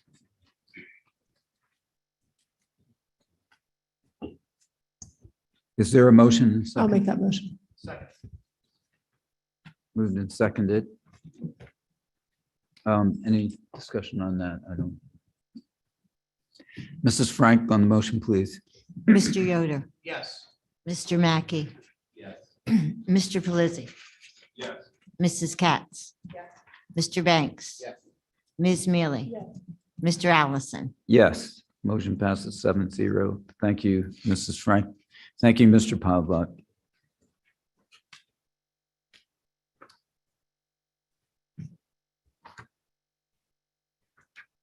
Okay, we got that housekeeping taken care of.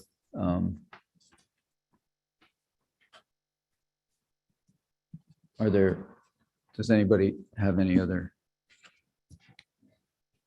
changes they've? I've got a Ms. question. Mealy. I've got a question. Yes, yes. And I think this question is probably for the mayor, but I'm not quite sure. It's related to a salary increase in the budget. While none of our other at-will employees really received a salary increase in this year's budget, the city engineer received an increase of about 10%. Can you explain the thinking of giving one increase but no others?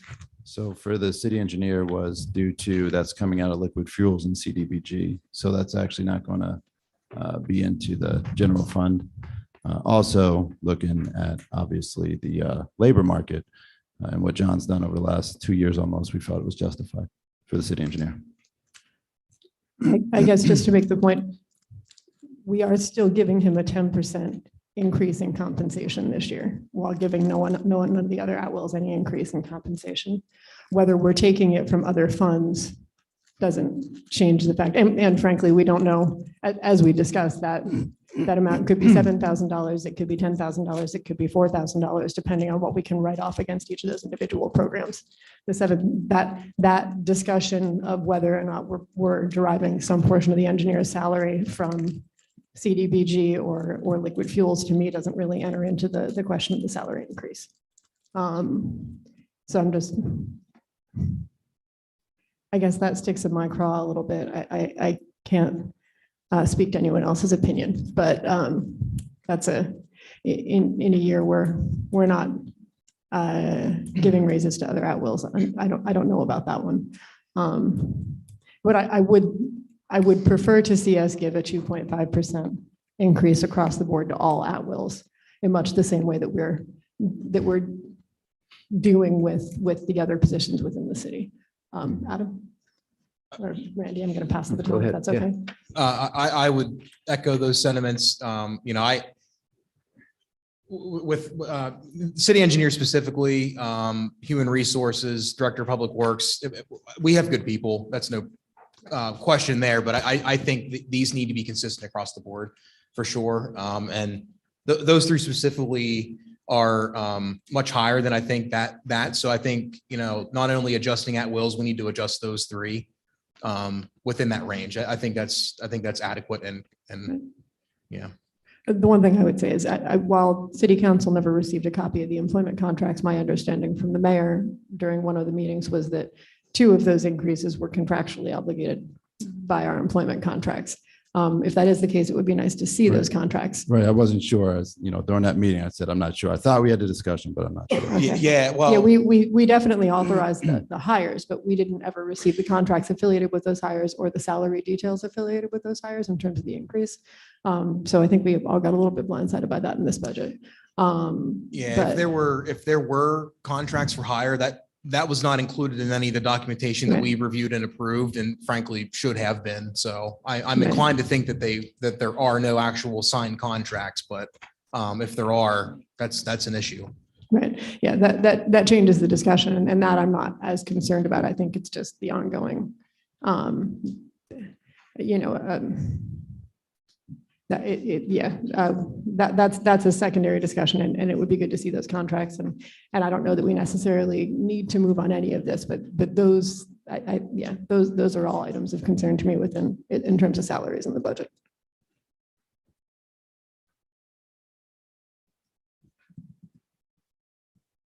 Mr. Banks? To that effect, for the at-will employees, if we were going to propose a raise, and I would propose 3%. Could we do that as one lump, one vote, Norm? We read them all off all at once. The numbers for 3%. Yeah. No, but I'm saying, like, if we were to motion for it, could we do them all at once? If we just read out the line items. In groups. Yeah, you can just do it as a 3%. The office of city clerk. I know the accounts. So I Yep. the accounts if that's needed.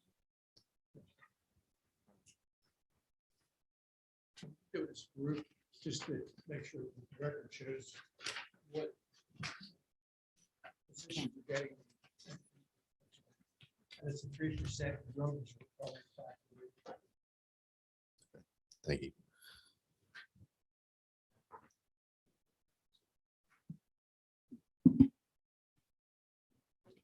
Yeah.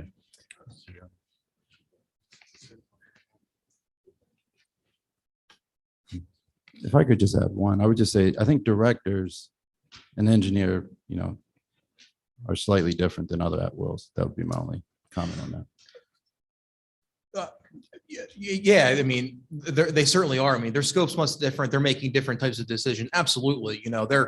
I think when we look at salary structure, their salary is certainly higher, and that reflects, I think, the difference in scope and decision-making. I don't know if I agree that means that a pay increase should look much different than anybody else, though. I think they're two different things. And that's just my viewpoint, but and Dave, to counter, I don't know if I would do 3% personally. 2.5 would be, I think, where I would be comfortable. That's just me. I'll defend that. No, I'm just looking at, the cost of living increases and inflation and the fact that we have a difficult labor market, that somebody else might offer that 3%, above us. So. And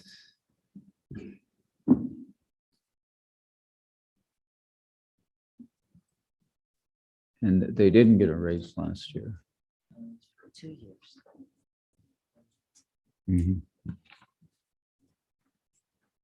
I'd support 3%, yeah. But we can hold off on this until next week as well. If we're going to table this budget until next week, we can bash our heads against each other in private and then hopefully it'll come out on top. Randy, you bring up a good point. I think these at-will employees specifically, it's been a couple of years, I think, actually, since there's been a pay bump. So I can get to 3. I'm comfortable doing that tonight if everybody else wants to.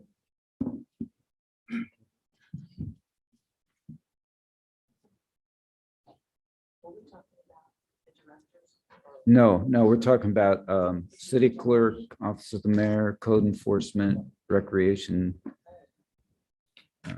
fiscal, budget, finance. Yeah. And the controllers. They were never on the table. It was just an item of discussion. What we're currently just, I think what Dave might be proposing is a 3% increase for the at-will employees, aside from those director positions. And then the director positions are a separate discussion because those would be reductions, not increases. Yeah.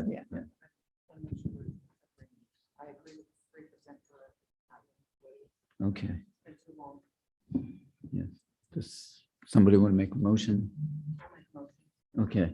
Moved. I make a motion that we increase the at-will employee salaries by 3%. Do we need line items or anything? Yeah. Yeah. Do you have all those, Joe?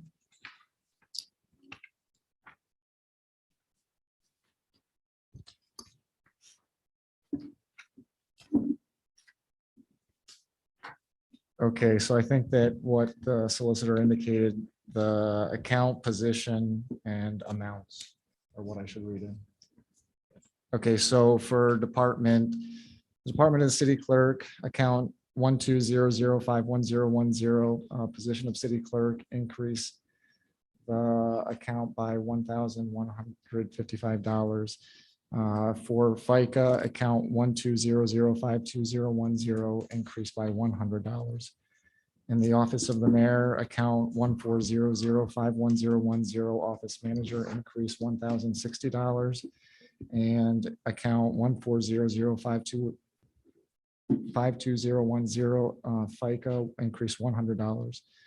In the Codes Department, for account 22505110, the two positions that will be getting an increase there, building official 2,452 and zoning officer 1,748, for a total of $4,200. Account 22505210, FICA, $300. And the Recreation Administration, account 22205110, Recreation Director, increase $1,140. Account 22205210, FICA, increase $100. In the Office of Finance and Budget, account 23105110, Budget and Fiscal Officer, increase $1,938. Account 23105210, FICA, increase $200. Departs of Accounts and Finance, account 23205110, Accounting Assistant, increase $1,271. Account 23205210, FICA, increase $100. And then in the Office of the Controller, for the Deputy Controller, account 30105110, increase $478. And account 30105210, FICA, increase $100. The total increase is $12,242. Thank you, Mr. Pavlik.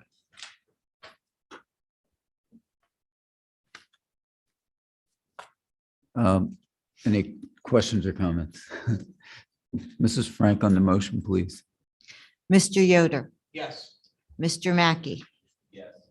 Mr. Pelisi, Yes. Mrs. Katz, Yes. Mr. Banks, Yes. Ms. Mealy, Mr. Allison. Yes, motion passes 7-0. Thank you, Mrs. Frank.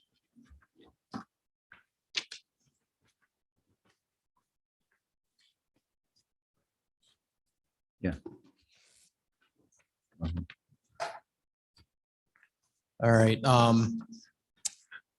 So I'm assuming with the directors, do we want to hold off on that till the next meeting? Okay, so I have a couple others I'd like to throw out there, and I'll need Mr. Grimes's support on these. So Nick Grimes, our city treasurer, sent us a memo outlining some cost increases he's requesting in his department that I think are good investments in his office that will yield some pretty good returns. And then he specifically has a really good track record of that over his tenure in the treasurer's office. Nick, can you help me with the specific line items you want to put these in? I certainly can, and I'm certainly happy to answer any questions as well, but I think you all received the memo. There's three separate that I had requested as part of this program to enforce delinquencies of taxes. The first would be account 10401051010, or I'm sorry, 51040 part-time. And that would raise from $13,000 to $22,500. That'd be a $9,500 increase. And then travel and training is 40107210 would increase from $2,100 to $2,500. So that's a $400 increase over what's proposed. And then the final would be 4010766060 contract services from 20,000 to 35,000, so 15,000 increase. All right, and I'd like to make a motion to modify those line items as read. There's a motion and a second. Discussion. I think we're all in agreement that You've taken that office to another level, Mr. Grimes, and it's paid dividends and increased money in the city's budget, bottom line, significant dollars. So you've earned a lot of trust and respect. Thank you. Mrs. Frank, on the motion, please. Mr. Yoder, Yes.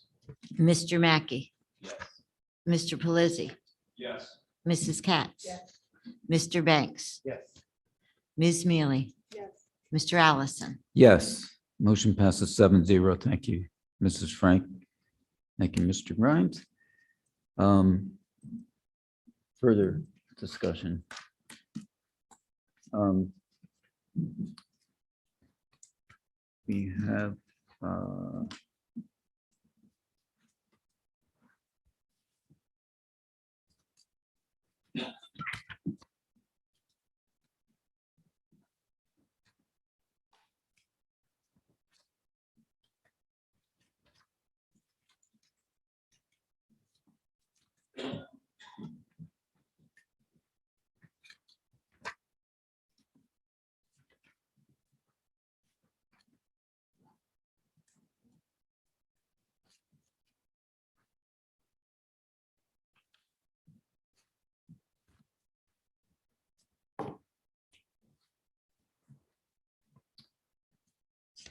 We have a proposal from public safety from the police to add a new hire.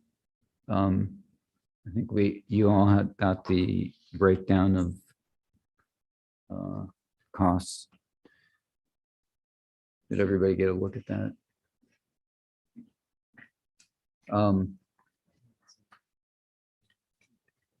Does anybody want to discuss this further or put that off till next week or?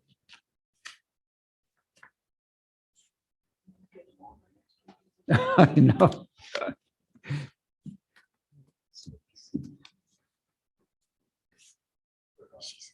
Okay, all right. We'll deliberate some more on that.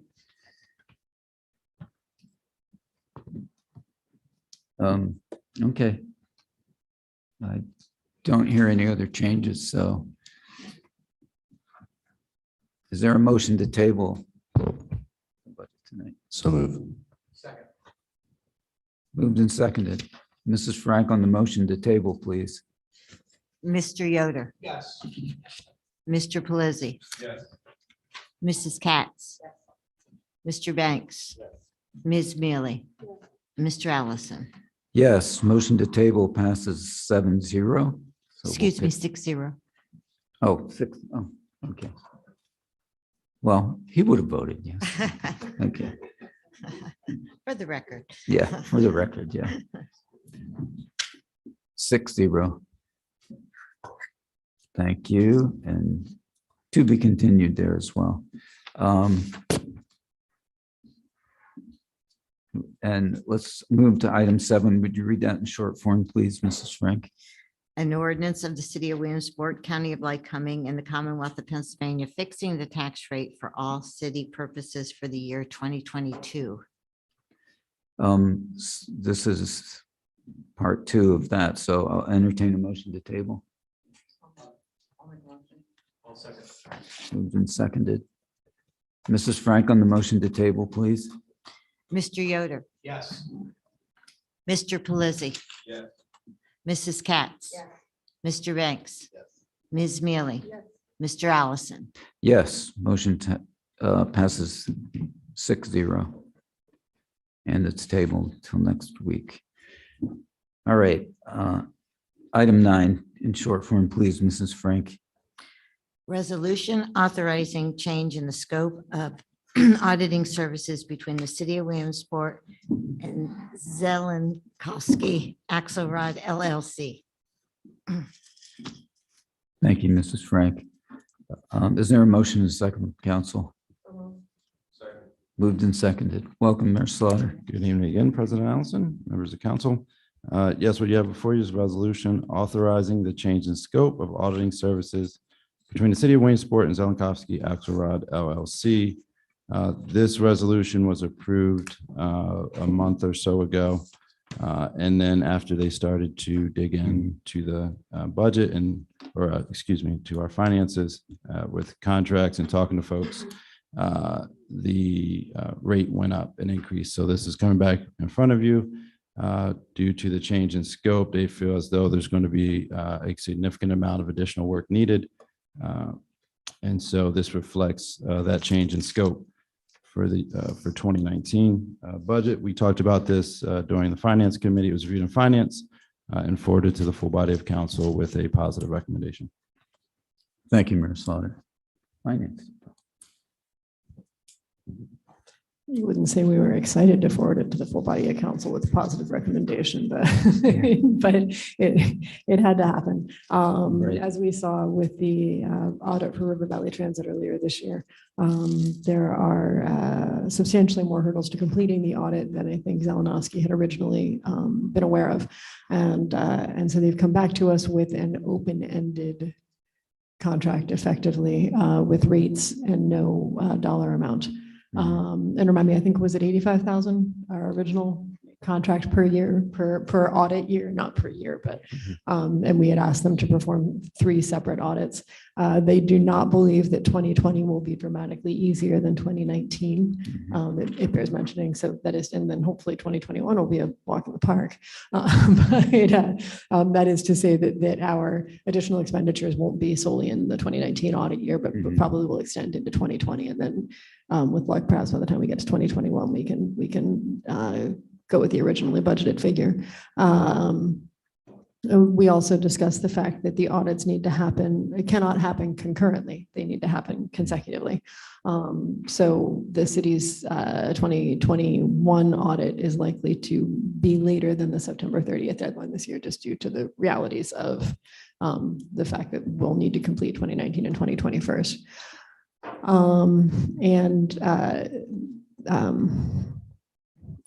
Bonnie, help me out. We discussed a couple of other things that I thought were important, but It's spread out equally. The cost from RVT is 7,200, if I remember correctly, and community development. So the costs are spread out. I think we all are in a state of kind of shock that this is going on, that this is still not solved. And from what we were told at the meeting, that they still don't know how long this will take. And this makes it very hard also to balance any kind of budgets because of this. And I think that's what we discussed, that to have all these years, these last 3 years, and not have them justified. The other thing that was kind of disturbing is that we could not even use Baker Tilly's accounting profits that they put in for 6 months, that they cannot use their figures, which I thought was, and I think all of us thought was kind of disturbing. So, you know, it is what it is. We need to have the audit done. And as Liz said, there's 3 years here that we have to get accomplished.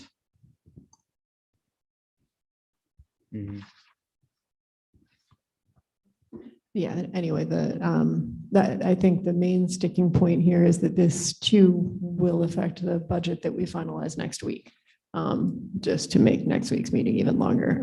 So I would ask the administration between now and then for an estimate of what needs to be added into the general fund budget so that we begin to have some way to cover those costs as they come out. The one thing that we do know is that obviously there is some cost sharing that happens with the audit, but I'm not clear to what extent that cost sharing will apply also to the increases and to what extent it won't.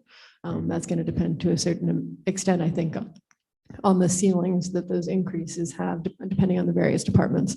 And then, you know, secondary issue, of course, is that all 3 of those audits are happening in this budget year. Which is to say that our exposure is not just the 85,000 per budget year that we talked about, but potentially significantly higher than the 250 that would have been all 3 of them together. That I think that number is going to need to be predicated perhaps on the extent to which RKL's audit price increased for RVT. But I guess the major point from the finance committee is that we need to be budgeting some amount of money in there for that, because we can't get to the end of the year and have invoices that we don't have funding to pay.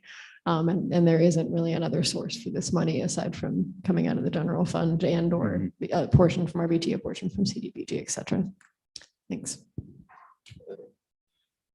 Yeah, the only other thing to add, to Ms. Mealy's point, we need to understand what to adequately budget, but regardless of what is a shot in the dark. This is an open-ended contract, unfortunately. I think one of the frustrating things that one of the frustrations I had, and I think my colleagues on the finance committee shared, was, it was hard to get any articulation of, what even types of additional scope of services are going to need to be performed. I mean, they spoke to me, they're literally recreating an audit from scratch.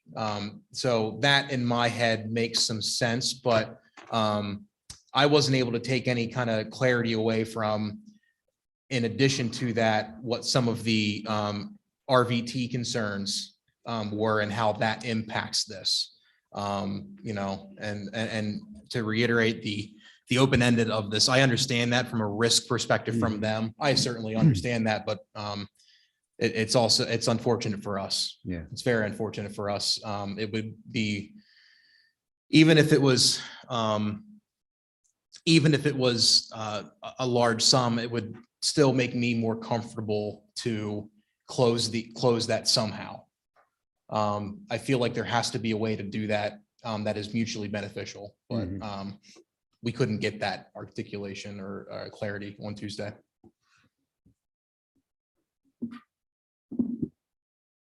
Yeah, having listened to the finance committee meeting, it's pretty clear that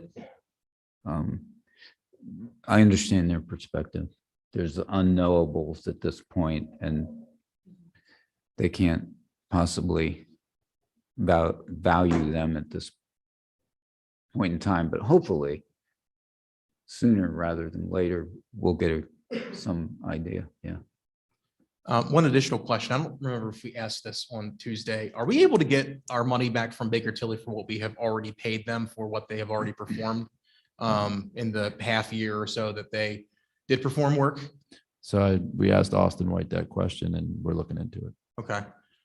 Is that something we could have clarified for next week's reading? Because that would be, that could help, Possibly. I think, the budgetary aspect of that. Yeah, possibly. I can't say yes or no right now, but Yeah. we'll try. Other comments or questions on this item? Hearing none, on the motion, please, Mrs. Frank. Mr. Yoder, Yes. Mr. Mackey, Mr. Pelisi, Yes. Mrs. Katz. Yes. Mr. Banks, Yes. Ms. Mealy, Yes. Mr. Allison. Yes, motion passes 7-0. Thank you, Mrs. Frank. Mayor, while you're up there, item 10, would you read that in short form, please, Mrs. Frank? Resolution accepting donation from the Pennsylvania College of Technology Concrete Science Club. Thank you, Mrs. Frank. Is there a motion and a second from council?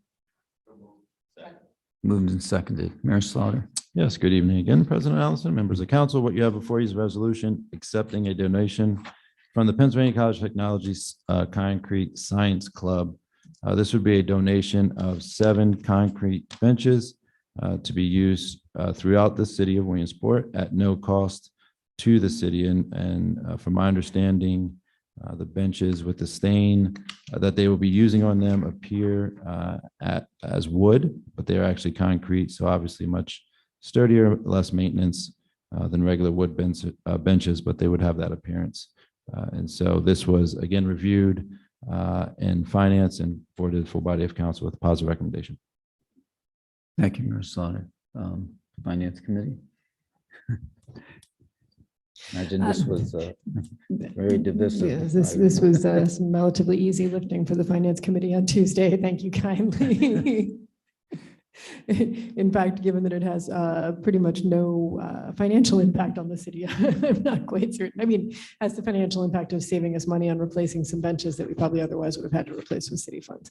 But yeah, this is just kind of an exciting thing, a gift from the from Penn College for the city, for city parks, and an exciting opportunity to both collaborate and I think for students at Penn College to see their work out in public spaces in the city, which I think is actually an exceptionally cool thing, which I hope the students do as well. Yeah. It's in other communities I've lived in, schools often do sort of projects that are slightly artsy and slightly community service oriented,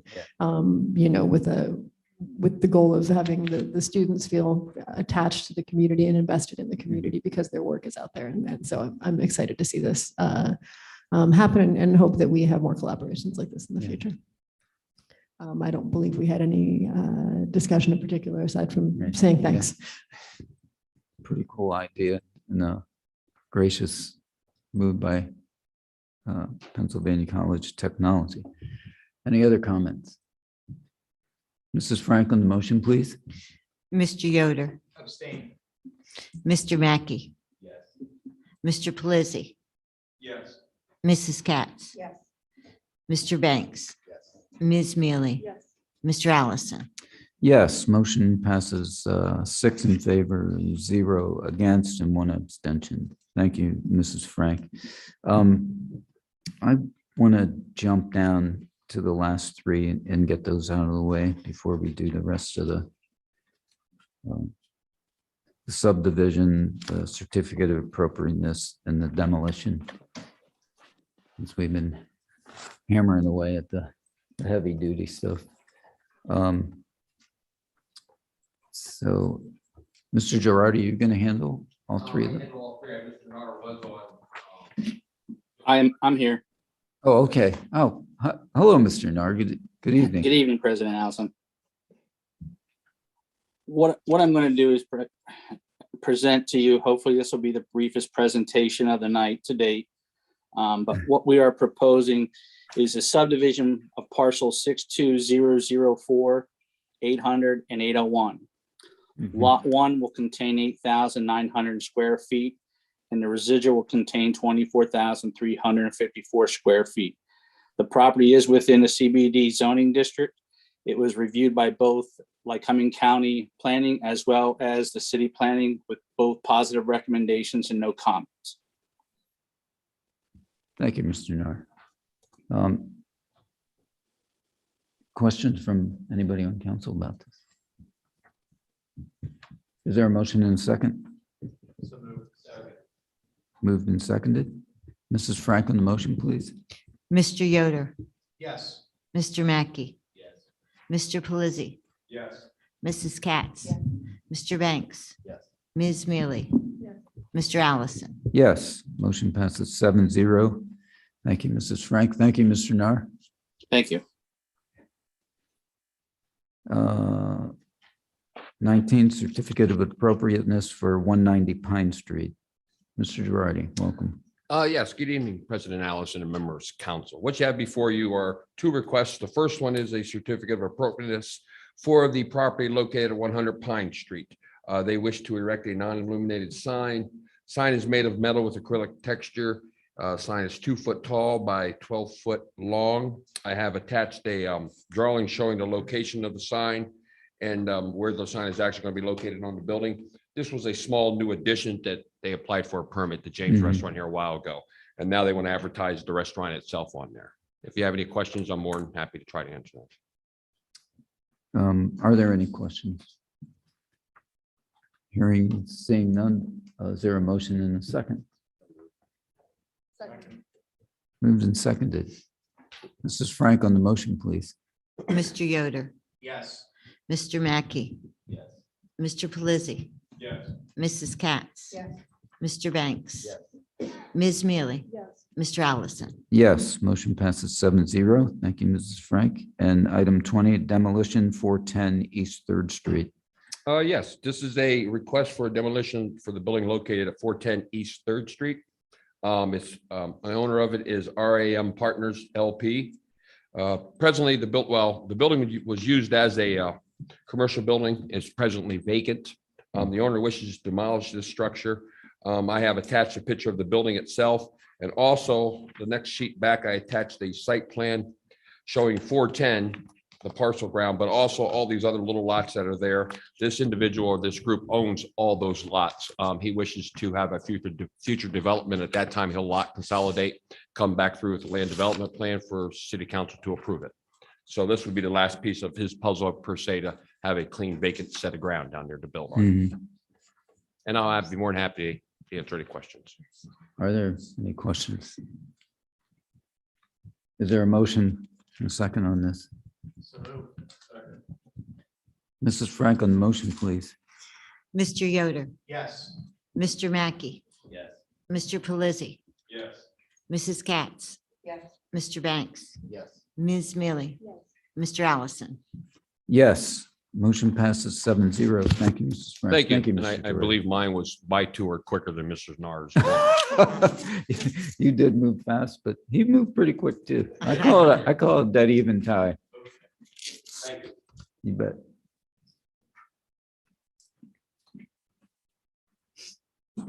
Okay, let's move back up to item 11. Would you read that in short form, please, Mrs. Frank?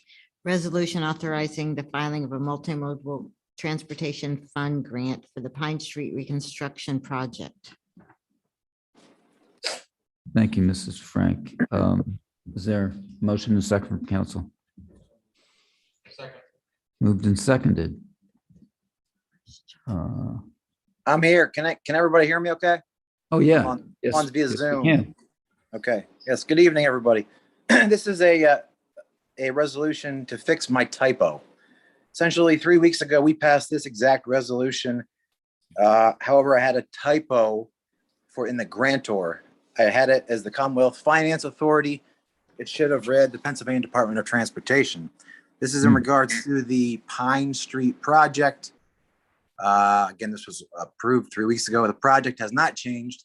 This this resolution is necessary to go into the grant application with Delta to let the grant go forward. Without the resolution, we can't apply for the grant. This grant just simply, this resolution simply states that we will match the grant with the appropriate city dollar amount. The old resolution 9212 could be thrown out, I guess, or removed because it's there's a typo on it. So, any questions? Questions from anybody on council? Yeah, Mr. Yoder. I'll ask the redundant question. So just to be safe, John, Yes. this was reviewed by a solicitor and we're good to go. Yes, I spoke to Austin. He suggested with the typo that I get a brand new resolution approved. So that's why I'm presenting it to you this evening. Okay. Okay. And not that we want our solicitors, I guess, proofreading resolutions and what have you. Was this reviewed last time by a solicitor also? The single page? No, it was not. No, it was not. All right. Let's remember that next time. I appreciate it, Bill. This was my typo. Yep. Was this reviewed in finance? Yeah.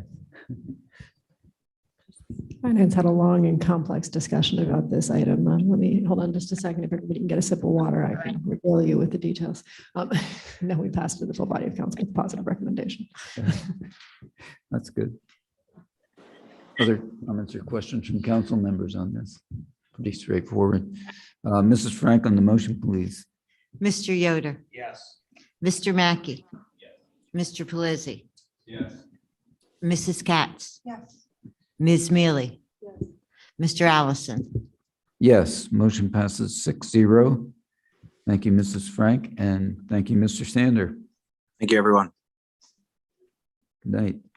We'll move to item 12, which is connected to all the budget stuff we did. So I'll entertain a motion that we table this. Make a motion to table. Second. And Mrs. Frank, would you read it in short form, please? Resolution authorizing a contract for professional consulting services with CEDACOG of governments. Thank you. So we had the motion and second to table. Mrs. Frank on the motion, please. Mr. Yoder, Yes. Mr. Mackey, Mr. Pelisi, Yes.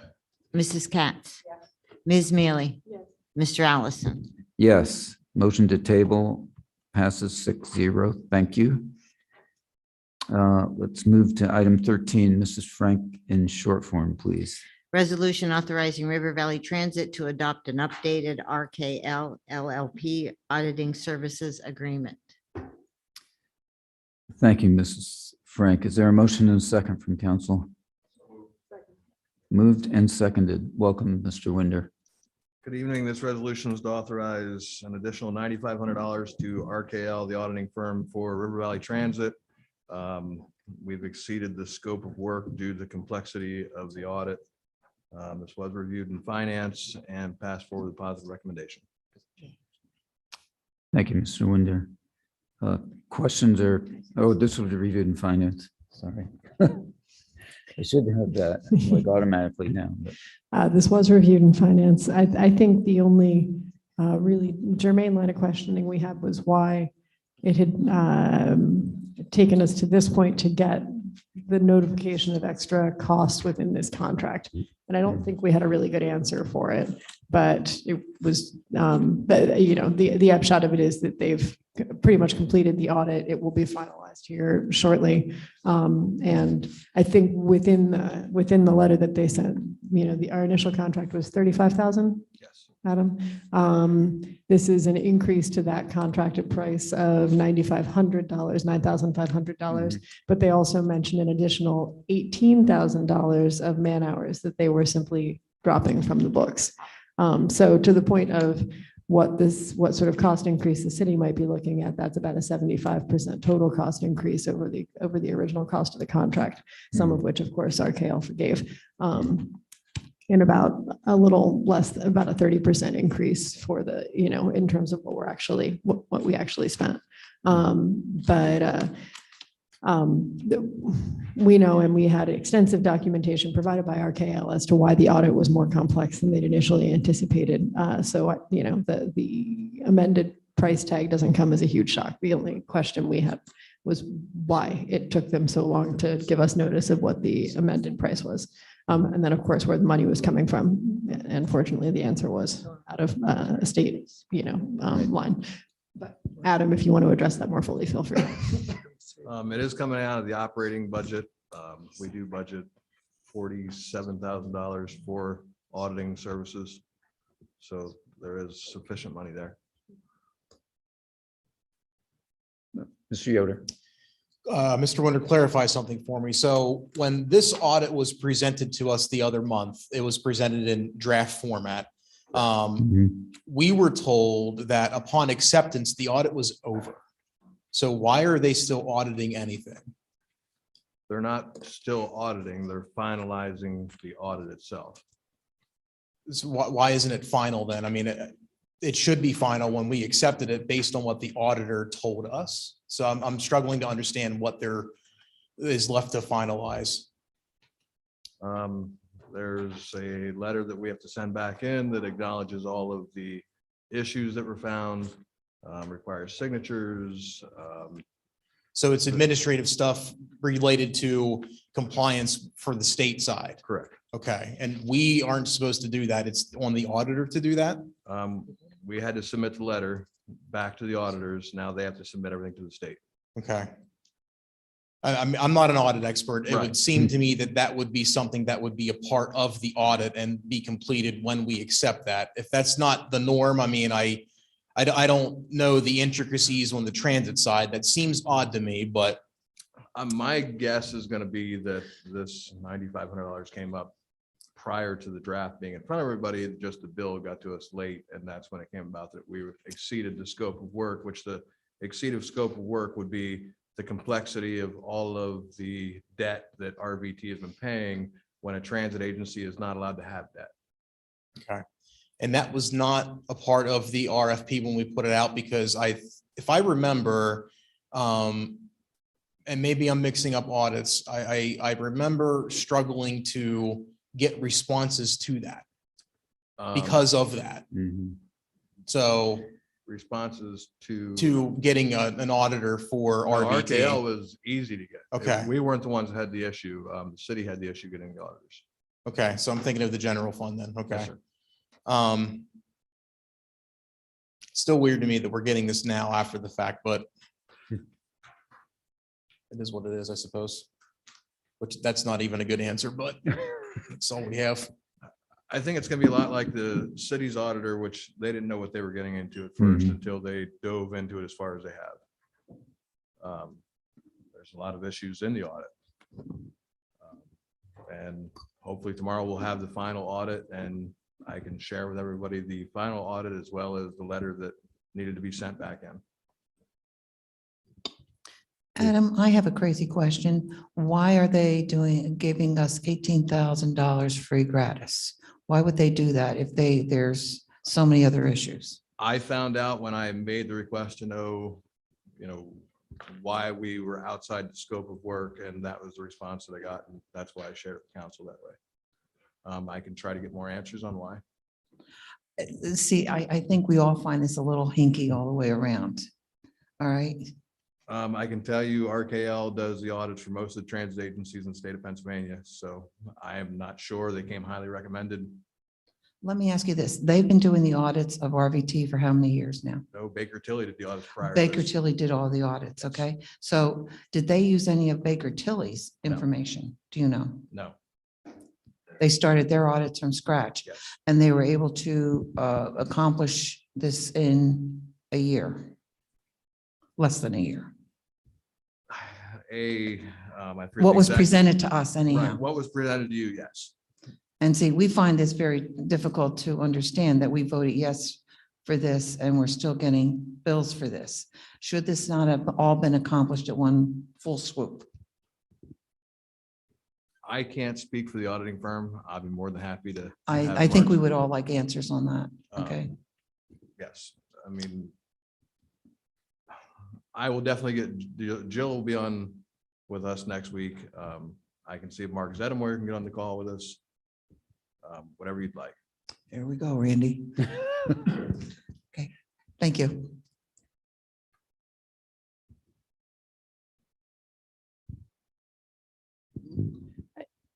It might seem that the best approach would just be a memo that outlined why we were learning of cost increase so late this year and whether or not there was a way to find a better practice for that in coming years, since RKL will continue to be RVT's auditor. That would be my suggestion. I think that'd be a good start at least. And then if there are further questions, we can always address Mr. Zettlemeier directly. Just looking out for next meeting. One more question. And this is again, back to the RFP. I know we didn't have trouble with RVT finding an auditor, but correct me if I'm wrong, I very well could be. Didn't we, in our RFP to auditing firms, have financial, like basic financial information of the past? I understand the questions surrounding it, but that in itself, I would think would have been something that they would have included in their response. Is that? No, we did not put anything from the past Okay. financials in there because it would have been speculation.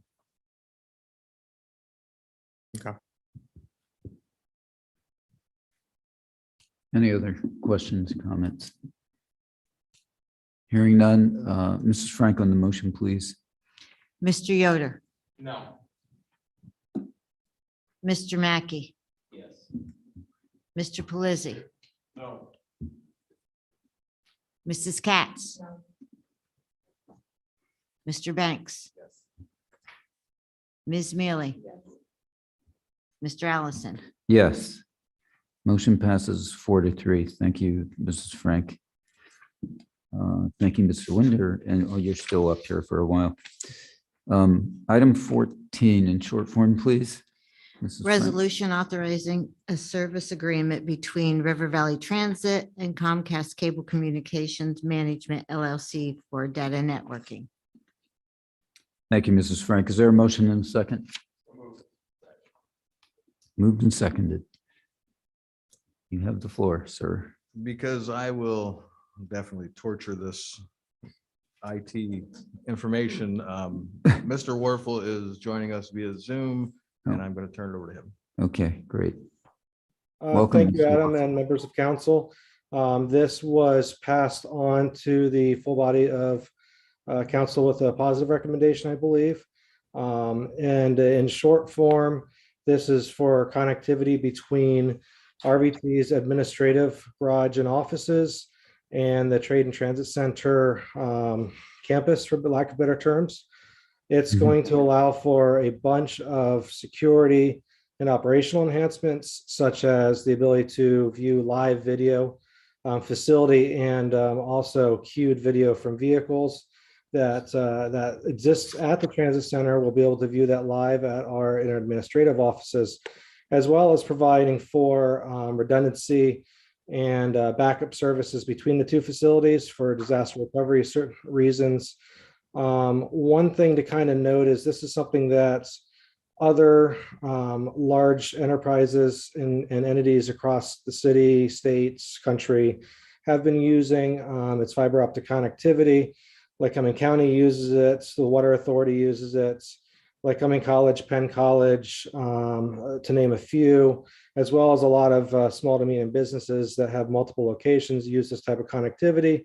And it essentially makes both locations appear to be one location on a network so that things can get done across the network instead of doing it manually via running things back and forth or using what we have currently, which is called a virtual private network connection.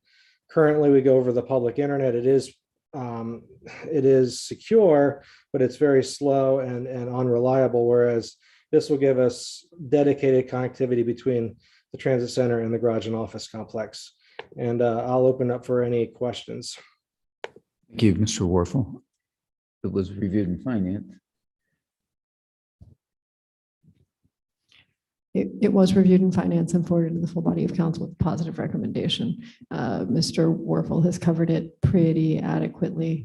The funding, of course, comes through RVT from state contract. I'll defer to other members of finance if they have anything else they'd like to raise about this item.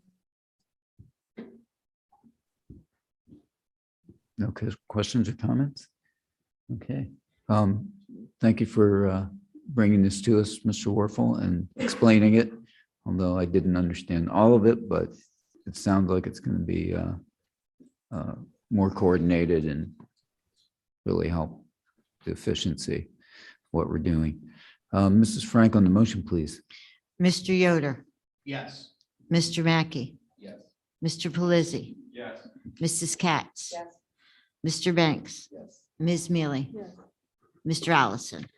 Yes, motion passes 7-0. Thank you, Mrs. Frank. We'll move to item 15 in short form, please. Resolution authorizing a maintenance agreement between River Valley Transit and Kone. Thank you, Mrs. Frank. Is there a motion and a second? Moved and seconded. Mr. Winder? This resolution is to authorize a maintenance agreement between River Valley Transit and Kone. The Church Street parking deck does house two elevators, which are both Kone elevators. There was a prior 5-year agreement that expired and is now up for being renewed. The amount is $11,640. That is for all service to the elevator. It does assist with all of our labor and industry inspections, the standards we're required to meet, etc. It made the most sense to stick with Kone since it is the brand of the elevator and would definitely save on cost of purchasing parts if we had like Port Elevator or one of those other companies doing the work. It was reviewed in finance and passed forward with positive recommendation. Thank you, Mr. Winder. Once again, kind of a no-brainer. We're just kind of continuing an existing arrangement. Right, this is actually retroactive, which is the thing that Bears mentioned, and will only be active until the end of April this year, I believe.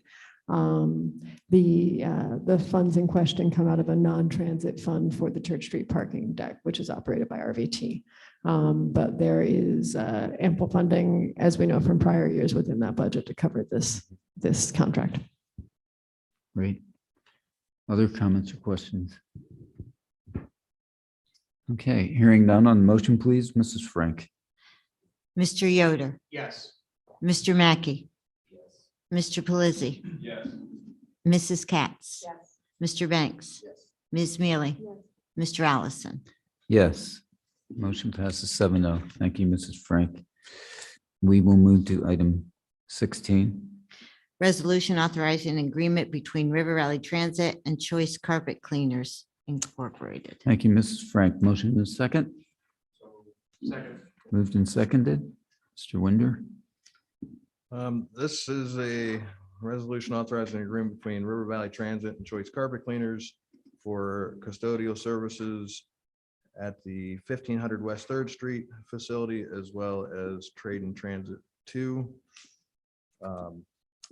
The agreement is for $78 per day at the River Valley 1500 West Third Street facility, and the amount of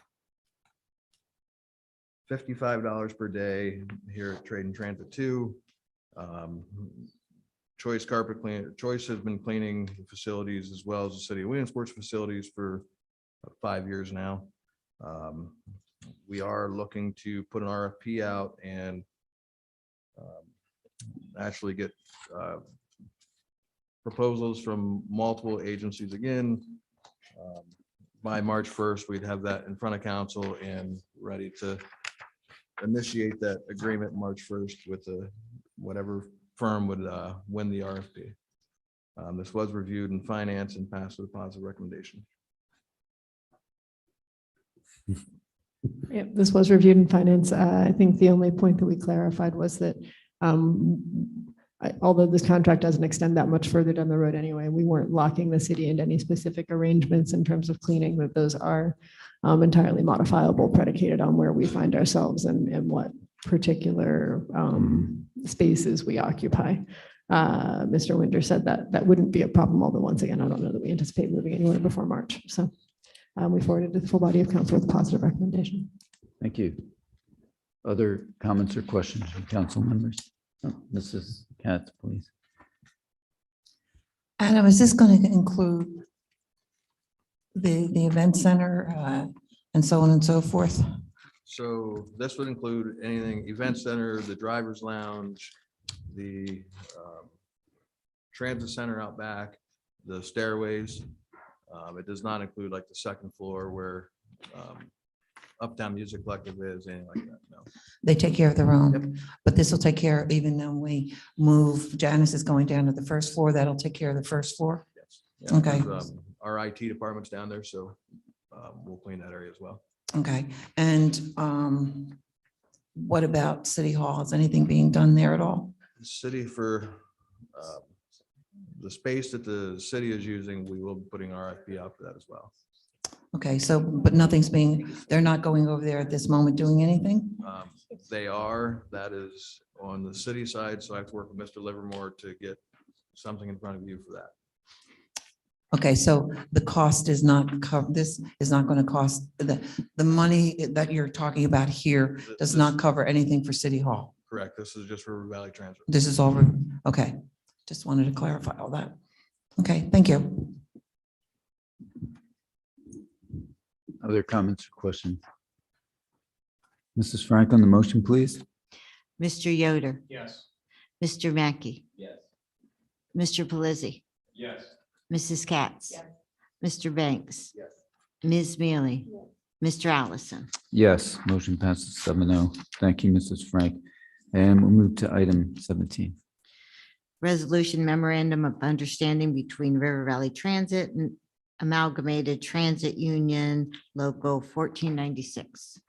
Thank you, Mrs. Frank. Is there a motion from second? From council. Moved and seconded. Mr. Winder? This is a resolution for memorandum of understanding between River Valley Transit and the ATU Local 1496. In May of 2021, AFSCME local, I apologize, I don't remember exactly what their local is. They proposed to the state labor board to unionize some of the employees of River Valley Transit. Naturally, the ATU stepped in and opposed that, which then took everything to the labor board. There was an arbitration. Originally, they were looking to unionize 13 positions.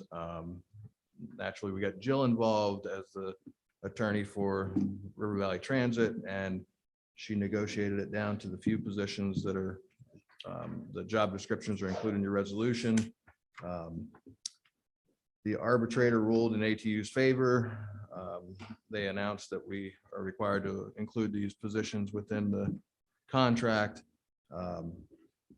Speaking with the ATU, the last thing we want to do is open a contract and get into negotiations. So they agreed to allow these positions to go in as a memorandum of understanding. All the positions are positions we currently have. They're currently funded. They're currently employees of the city of Williamsport / River Valley Transit. We are not changing anything. The only thing they would do is moving forward, they would receive the same benefits as the current contract.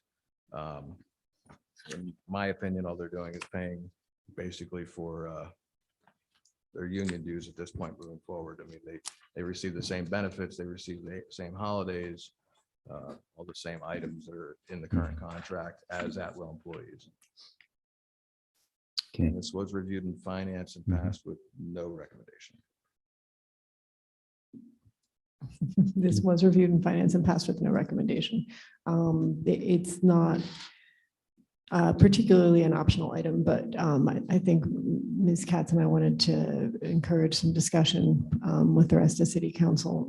There are limited impacts to RVT's budget at this point, but of course, unionizing these positions does offer those employees certain protections, certain pension benefits, the pension benefits, I believe they already have. I think all of the financial elements are the same, but there will be benefits to being in a union that don't necessarily exist currently. That said, since this was sort of passed down to us, we have a limited ability, I think, to oppose it, but we'll entertain further discussion.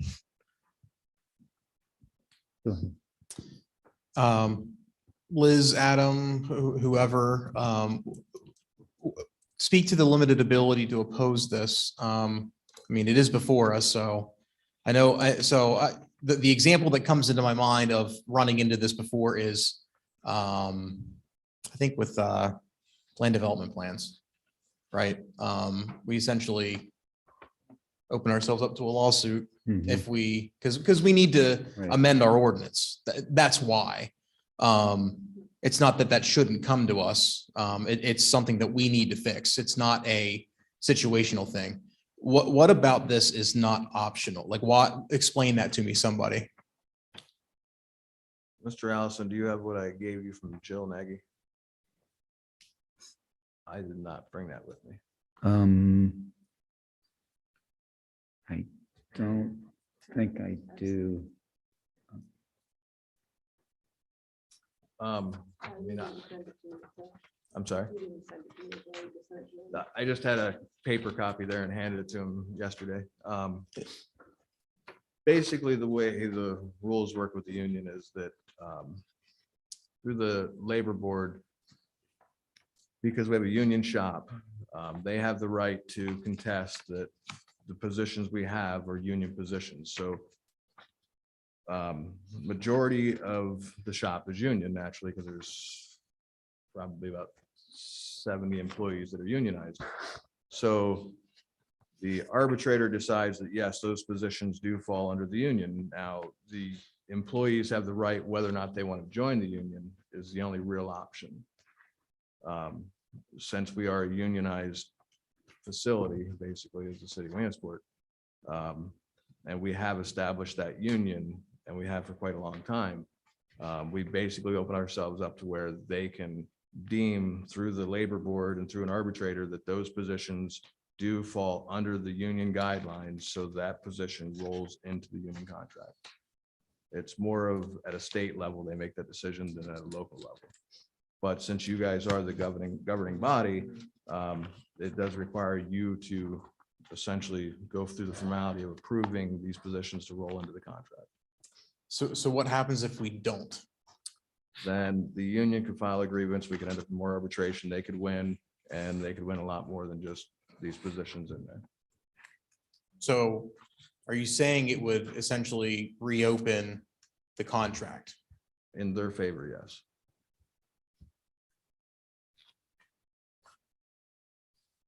Interesting. Seems to happen that's a lot. Yeah, I'm not a lawyer. It doesn't make a lot of sense to me, but that's just me. It's yeah. So interesting. Yeah. Mr. Lubin, do you have anything to add to that conversation? Not really, because if it was a resolution of litigation, all this is just the, sort of like when with tax appeals, when you approved the stipulation to settle the tax appeal case. Here, it's almost the same thing. There was a resolution, they wanted, it sounds like 13 positions included within the union. And it turns out there was only 3 that were, the arbitrator went along with. So and it sounds like it was a settlement of litigation. All you're doing by this is just recognizing what occurred. Since they didn't, fortunately, they didn't ask to reopen the contract. Okay, so Fortunately, they did agree that, yes, there's going to be no change in the monetary cost. so is that why it's in the form of an MOU and Yeah, not? that's why it's being done this way. And the union agreed to do it this way. So essentially, this is a way for them to get their foot in the door before they enter completely at some point. Yeah, they're in it now. They're in it Okay. effectively, but there's no change to the contract terms other than these 3 positions Mhm. are now part of the contract. And then whenever the contract is up, Then, then they'll be able to participate, okay, as members of the union. all right. So this is just like a transitional phase then. It's a transitional phase for them. Yeah. Mr. Paluzzi. Sorry, real quick, Mr. Lubin, you said 3 positions. thought it was I was under the understanding it was 5. Yeah, it is 5. 5? Yeah, Okay. all the ones that you have in your packet are the ones. Okay. So real quick, essentially what you're saying, Mr. Winters, we don't have a choice. We're over barrel, yes. We're over a barrel. So what, is it almost fair for me to say that we don't even have control over our own shop? That we don't have control over it, the union does? That'd be a fair assessment? If we're being told that on a state level, we have to sign this or we have to pass this, otherwise the union could pretty much come back in, we'd open up arbitration again, and the union could say, well, if you do that, it's really not going to work out good for you. So you might as well just do what we want right now and just go along to get along. In an essence, yes, but I will say that the laws with unions are changing drastically. Because before you had where it was a fair share state, where whether you wanted to join the union or not, you still had to pay your union dues. Now you're at a point where you don't have to join the union. Nothing says you're required to join. So just because they get these positions doesn't mean the employees are going to sign the union card and join it. Right, but again, the union says, oh, well, that position should be a union position, so we're going to make it a union position, and you really don't have a choice. Well, you can litigate it, but. And again, and if we open that up to litigation, then the union can come back and renegotiate for a contract and really try to. Or the other problem is that the arbitrator could have said, all of these positions are unionized.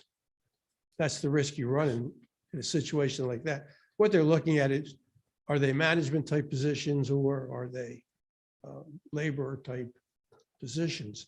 And that's what he's looking at, is what's the job description itself. I understand. Okay. And, in most cases, the arbitrator is going to side with the employee that, yeah, your position is unionized. Went through it. I don't know how many years ago when the city hall employees decided to unionize. And there was a discussion over which positions were and which positions were not within the bargaining unit. And it turned out into almost a compromise situation. The union agreed that with the city, that certain of the positions would not fall within the union. And the city agreed that certain other positions would fall within the union. So it usually winds up being a resolution or a settlement. All right. And that's all this is. I can understand how the people that would occupy or fill these positions, that's their choice, whether or not they want to be a member of the union. What I'm not a fan of is feeling like we're strong-armed and that we have no option but to give in to whatever their demands are. I don't do well with that. Except that if the original demand was 13 positions Again, and it's settled at 5, it's not a total loss. It's not a total strong arming. I think the labor organization and unionizing non-union people is a whole different animal than negotiating contract normally. So there are things they're protected in a lot of ways so that people do have the free option of choosing to be in it or not. So there are restrictions by law. They're in the labor law that are federal that apply to what they're doing. So we are kind of out of the loop in that. There's already a handout with some of those things. Mrs. Katz, Mr. Byer. This is concerning RVT employees only. Yep. If the current plan and the recommendation from PennDOT is to have RVT be its own authority, this is a problem that we would not have to worry about within the next 6 months. Correct. Good point. Any other discussion on this? Mr. Banks? Oh, okay. Yeah. Yeah. Okay, Mrs. Frank on the motion, please. Mr. Yoder, Yes. Mr. Mackey, Yes. Mr. Pelisi, no. Mrs. Katz, No. Mr. Banks, Yes.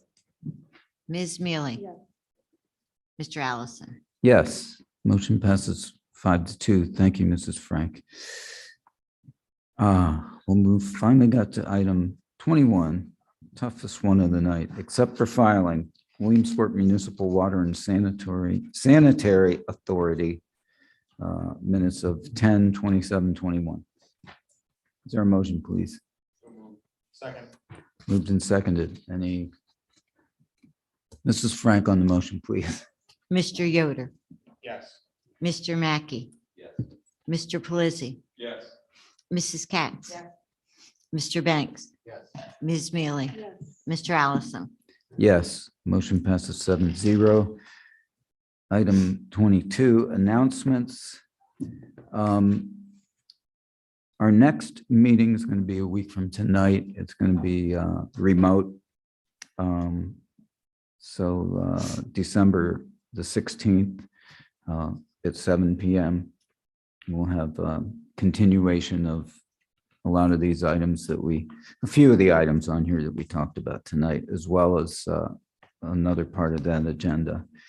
Then the next city council meeting will be January 3rd at 7 p.m. at Trade and Transit 2, as we have those who were elected and re-elected will be sworn in, and we'll have our annual reorganization meeting at that point for election of officers. And then we will have that same week, January 6th, Thursday at 7 p.m., will be our first regular city council meeting of the year.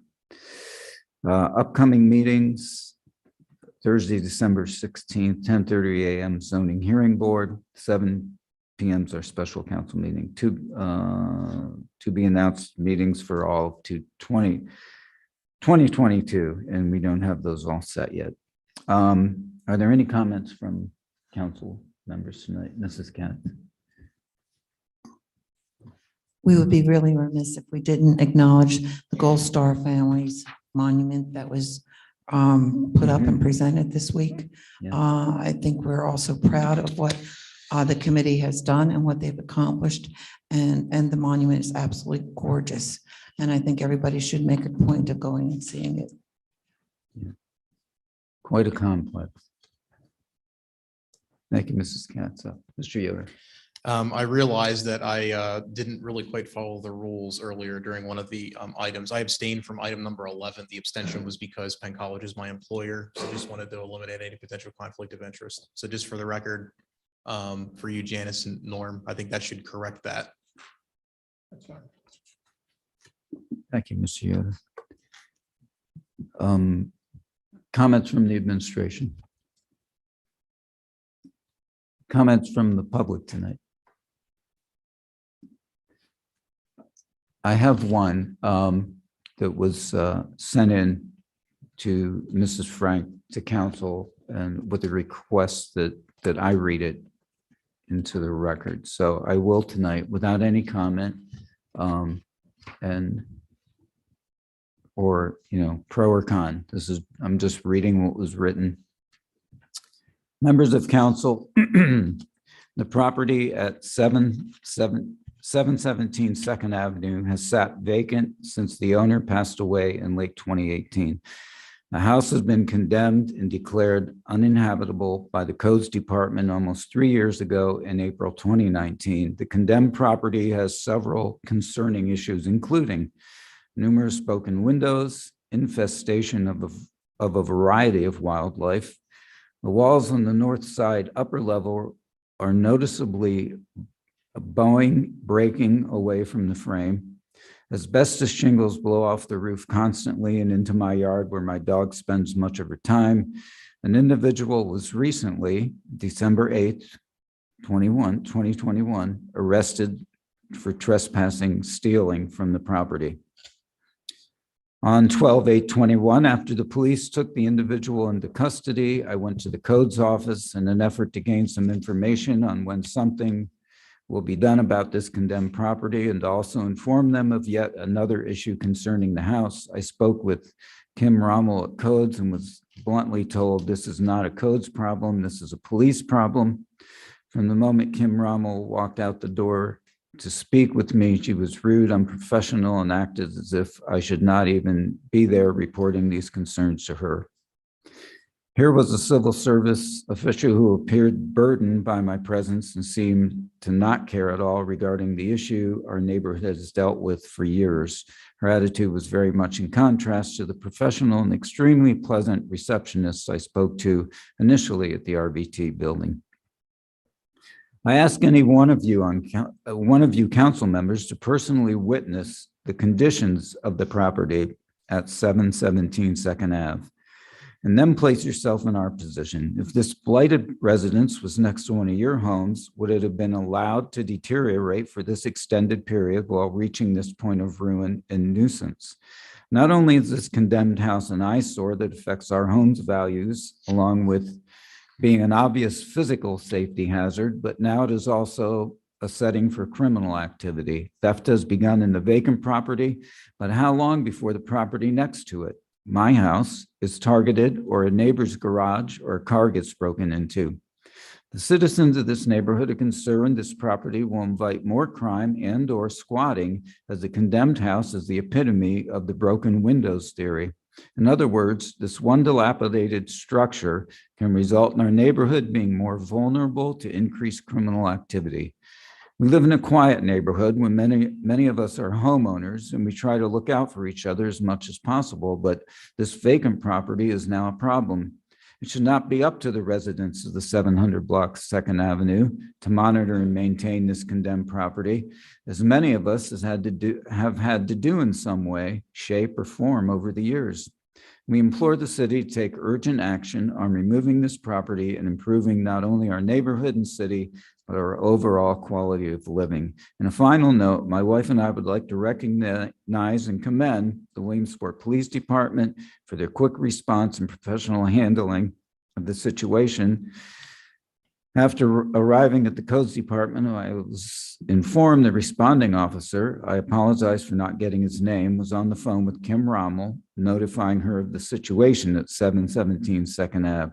This type of follow-up by the officer was greatly appreciated and made us as citizens feel that the members of our police department were looking out for us. Also, we would like to thank City Clerk Janice Frank. Thank you, Janice.